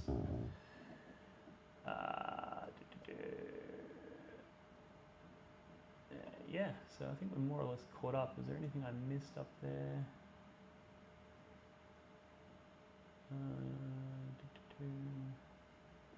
Oh, Flamers hit on 3s, not 4s. I got that wrong. The other thing that's interesting with this new Arks of Omen thing that I haven't done anything on yet, that I'm going to look into, is that Accursed Cultists, I think, just got a lot better, because they didn't lose Armor of Contempt. They also have access to a bunch of relevant sort of damage, and they're still just as tough as they were before. And their ability to bring back dead models is relevant. So I think Accursed Cultists are an interesting thing that I should look into. So I'm planning to do that in the coming weeks as well. But I think the CSM, when I first saw that Arks of Omen detachment, I was like, oh, this is really good. You just don't have to take troops. But now I'm looking at it more through the lens of, oh, this is really good. You can take 12 troops. I think our troop slots got a massive glow up, and they're actually really powerful now. So even though we don't have to take them anymore, I think you're going to want to take them. Especially if you're going to be playing one of the legions that's going to be trying to go for those, the secondaries where if you score it with a troop unit, you gain command points. Because Chaos Space Marines have some really good stratagems, so extra command points is massive for a Chaos Space Marines player. So I think that's something worth considering as well. Do you think Alpha Legion will be one of the stronger legions in Arks of Omen? Their secondaries completing at the end of the turn on top of all their tricks seems very strong.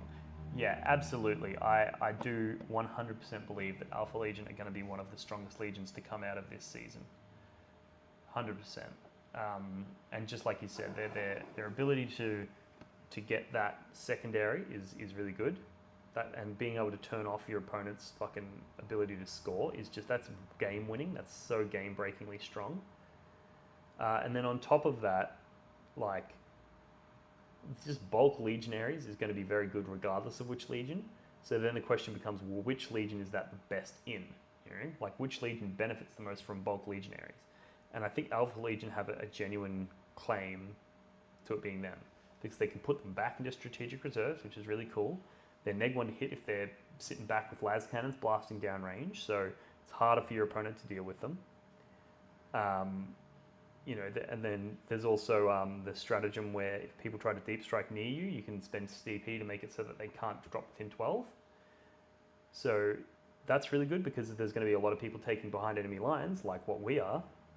And if you can stop them from being able to drop within 12 of your guys, well, they're not going to be able to do it. So yeah, there's tons of stuff that Alpha Legion have tons of tricks that are going to make them very relevant, I think. It is going to suck that you're going to die very easily, but I think if you can get over that, if you can get past that, and come up with a game plan where you're going to win even though you get tabled, then Alpha Legion are going to be fucking annoying to verse. Like, I don't know what my Black Legion list would do if I went up to Alpha Legion, they went first and flipped the center objective. I'd be fucked. I'd be like, what? How the fuck am I going to win now? Because my game plan was always around taking that center objective, doing Warp Ritual, holding the center, and my 2 backfield. If they flip the center and then I can't even hold it, it's like, wow, I'm fucked now. So, yeah, I think Alpha Legion are going to be a genuine threat. I'm genuinely torn between Alpha Legion, Emperor's Children, Black Legion, and World Eaters. I think the World Eaters, they have serious potential to be fucking busted before their codex comes out. When their codex comes out, they're probably just going to get, whatever treatment you want to call it. I'm actually considering running a World Eaters list with an allied Scar brand, but using my Angron 3D printed model, and just be like, I'm just using Scar brand's rules, but he's the same size and shape and whatever, so I'm going to use the Angron model, Scar brand's rules. And that way I can sort of get a cheeky little taste and play. And I'll bring the Scar brand model as well, just in case anybody has a fucking sook. Because that's one consideration, because the World Eaters are going to have some really, really powerful secondaries. Which is a surprise to me. I thought we were going to get shafted and they were going to be lame, but they're actually really good. So, yeah, I am painting Legionaries right now, and I have no idea what Legion they're going to be. But I know they're going to be Legionaries, And yeah, I think with the World Eaters, because they get the plus strength and attacks on the charge, those Legionaries with Mark of Khorne are going to be going up to strength 6 AP2. That's fucking good. All the Berserkers are obviously strength 6 AP2 as well, so that's also very good. So yeah, I think the World Eaters are in a really good spot as well, which is really fucking interesting because like they're in the best spot they've been in a long time, and it's literally weeks before their codex we gain access to this stuff, which is funny. I've almost ran out of gold paint. Fucking too much trim. It also doesn't help that and I don't know whether anybody's noticed this, I can't believe nobody's commented, but I don't thin my paints and I go straight from the pot to the model. And it triggers my friends so much, they just can't handle it. But that's one of the ways that I'm able to get everything painted so fast, because I'm not getting paint, then dipping it, then grabbing it from there and going on. I'm just going bang, bang, bang, bang, bang, bang, bang, bang, bang, done. So that's how I get shit done way faster.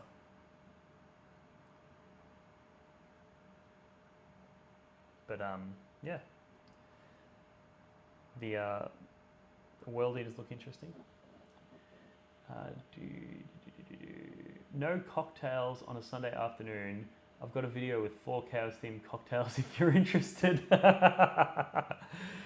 Oh, that video was so much fucking fun. I was like, this could be an absolute disaster, or it could be fucking amazing, or anywhere in between. I literally had no idea what to expect with that video. I was like, no one's going to click on it, right? Because everyone comes to this channel for competitive tactics and strategy advice. Nobody wants to see me make cocktails. But I just was craving cocktails that night. I also had a gap in my schedule where I had some content that I needed to make. I was like, what's something that I can do that's different? Something that's going to be interesting. Something that's going to be a little bit more fun. And I was like, well, I can combine the fact that I want to drink cocktails right now with the fact that I want to produce content right now and produce cocktails and make content of that. And yeah, it was received surprisingly well. I was actually quite impressed with how positive the feedback was. I was expecting a bunch of comments like telling me to fuck off, but it was actually pretty chill, pretty cool. So, and yeah, I should actually have a drink instead of fucking just, because it is a Sunday.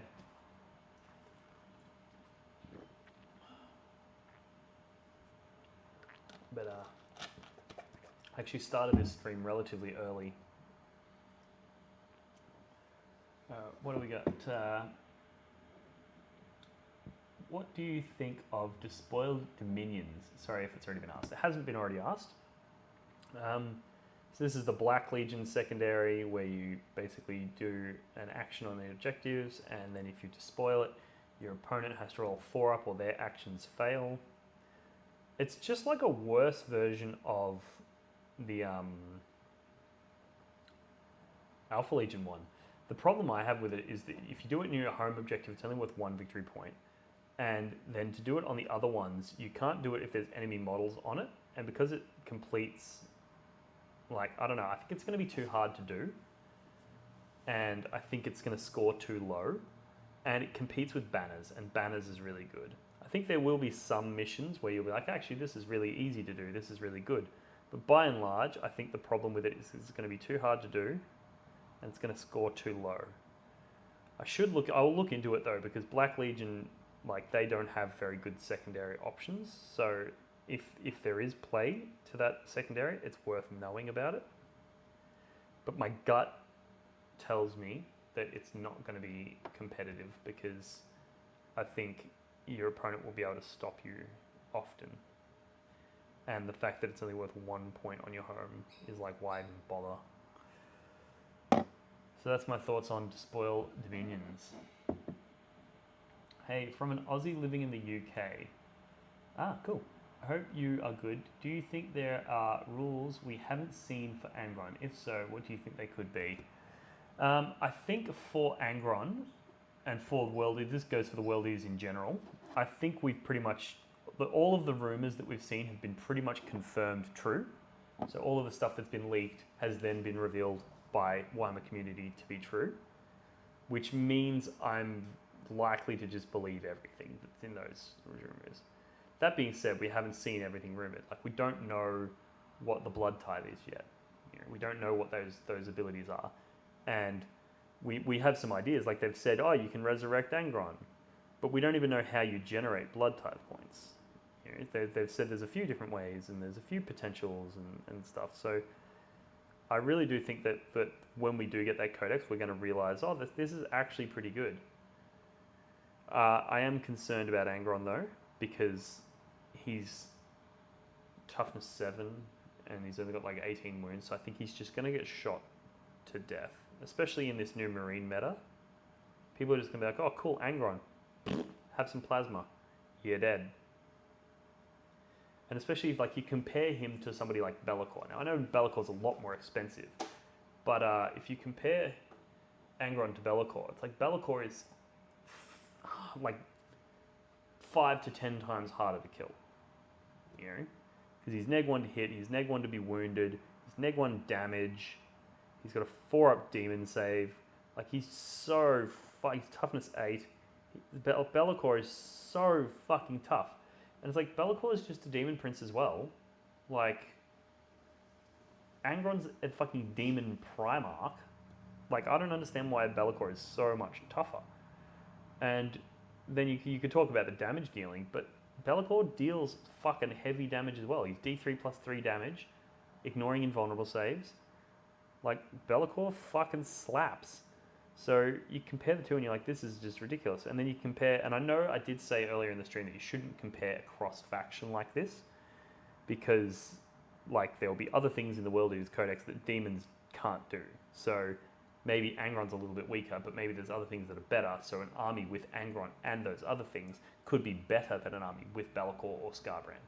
But I still think that all that means is that the Codex, in order for Angron to be viable, the Codex has to have bad internal balance.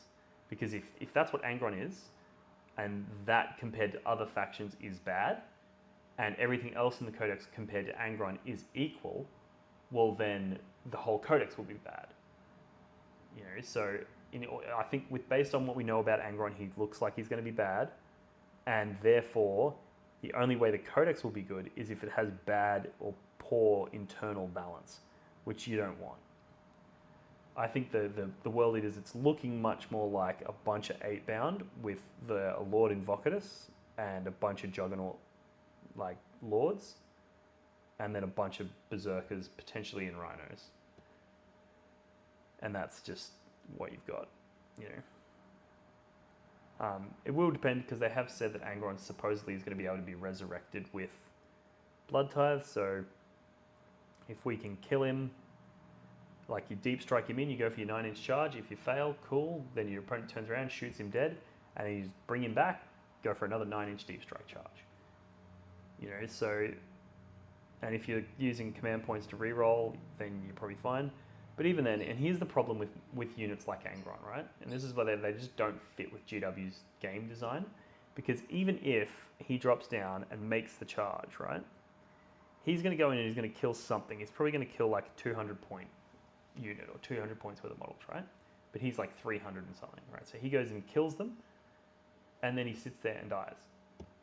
And it's like, cool. He did one thing, you know? And that unit that you killed probably would have died to just some 8-bound, you know, or whatever. So you're probably better off, instead of Angron, just take another unit at 8-bound. You know, it's too much damage. But then simultaneously, it's not enough damage. It's really weird, because like if you run him into, say, my Black Legion Terminators, you kill like 2. You know, he's just not good enough. He's not good enough into the things that you need him to be good into, and he's too good into the things that you don't need him to be good into, if that makes sense. And as a result, you get this weird, awkward unit that just doesn't really achieve anything. Whereas the Bloodthirster, on the other hand, you could say the same thing about it, right? Because it's got a similar damage output. But its thing is that you can put the fucking phase cap on it, and it can regenerate wounds by killing things. So it doesn't just die. It can come in, kill something, survive, kill something else, survive, kill something else. Like, it's very fucking relevant, you know?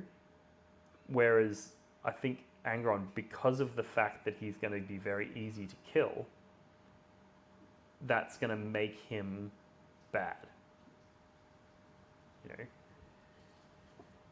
So that's, I guess it's really disappointing, because like, I've obviously World Eaters player for fucking like 15 years. As soon as I heard they were getting Angron, I was like, oh my god, I don't care. No, I'm going to play him. It's going to be so amazing. I don't care how bad he is. But then you get a taste of reality, and you're like, oh wow, he's actually just fucking really fucking stupidly bad.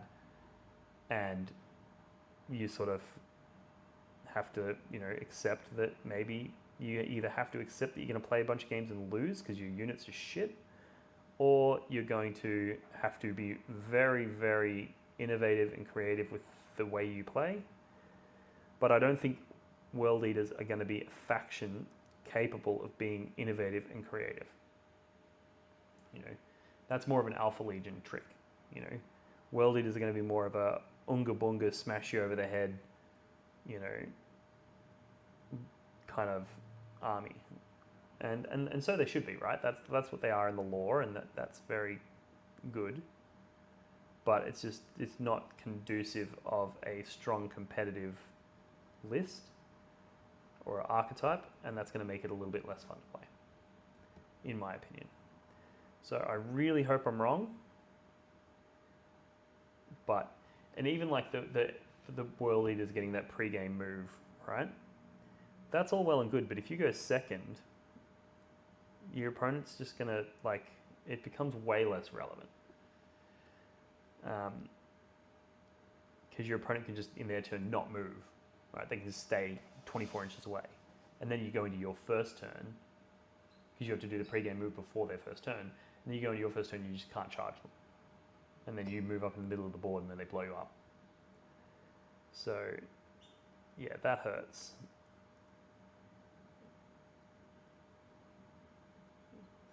I told myself at the start that I was just going to do their shoulder pad trim for now, and I was going to go back in and do their legs and stuff later. But then I sat down and did the first model and completely forgot that I'd had that thought and did his legs, and then I was like, well, fuck, now I kind of have to just do it for all of them. And it's fucking exhausting. But we've got 2 more to go.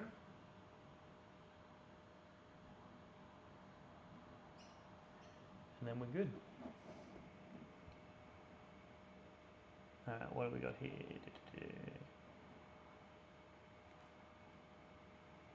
I think Angron's gimmick, you can kill him, but he will be back, yeah.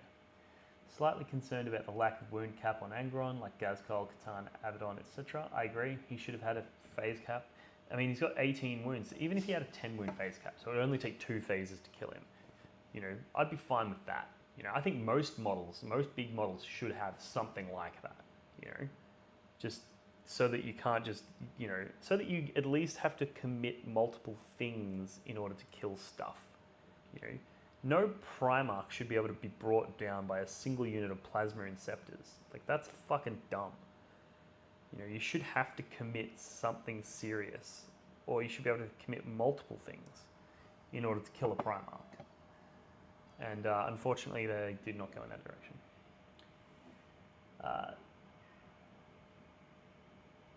To be fair, the way they've treated Magnus this edition has me worried about Angron. I completely agree. And Magnus, in my opinion, is going to be way better than Angron, because at least Magnus does psychic damage across multiple phases, so he can deep strike in and then go psychic, psychic, psychic, psychic, and shit out a bunch of mortal wounds. And then he's going to be tougher to kill than Angron, you know, because he has access to all kinds of different stuff. So, yeah, I think they've done the Loyalist Primarchs a dirty. Morty's still good, but... And you wait, then they're going to bring back the Lion, or they're going to bring back Russ or whatever, and he's going to be fucked, you know. There's already rumours that they're doing some stuff for Gilliman that are going to be really, really interesting, like they're buffing him up. But yeah, I actually think, and I did a video a while back, you may have seen, on phase caps, and I actually think that the solution is we need more. We need more things with phase caps, not less. Because then it becomes a known quantity and people will plan around it. People will bring things in their army to deal with phase caps. So then the phase caps become simultaneously less of a deal because people are planning for them, but also more useful because they're across multiple things. And it just means that you have to bring armies that can do multiple like phases in multiple phases worth of damage. Fuck, that was a tongue twister. But yeah, so that more or less sums up my thoughts on the Demon Primarchs. So I'm probably going to end it here. So thanks again for tuning in, guys. I really do appreciate it. I hope you guys enjoyed this. Have a think about some questions that you might want to ask, and we'll reconvene soon, and I'll do another live stream because I've still got plenty of berserkers to go. I ended up getting 40 of these guys done with their trimming. The next thing will be finishing the other 40 and then Nuln Oil wash on all of them, and then their bases, and then their highlights. So that's like another 5 sessions at least before these guys are finished. So if there's something that you would like to see discussed in one of these live streams, or something that you'd like to see covered, or any feedback on the format, any feedback on the way that it's all done and managed, let me know. I believe you can continue to comment on live streams after they're finished, so if that's the case, don't be afraid to chuck in your comments, and yeah, let me know what you think, and we'll continue to grow together and expand this channel. But yeah, that being said, I'm going to end the stream now. Thanks for tuning in, guys, and I'll see you in the next one. Cheers. Now, how do I stop streaming?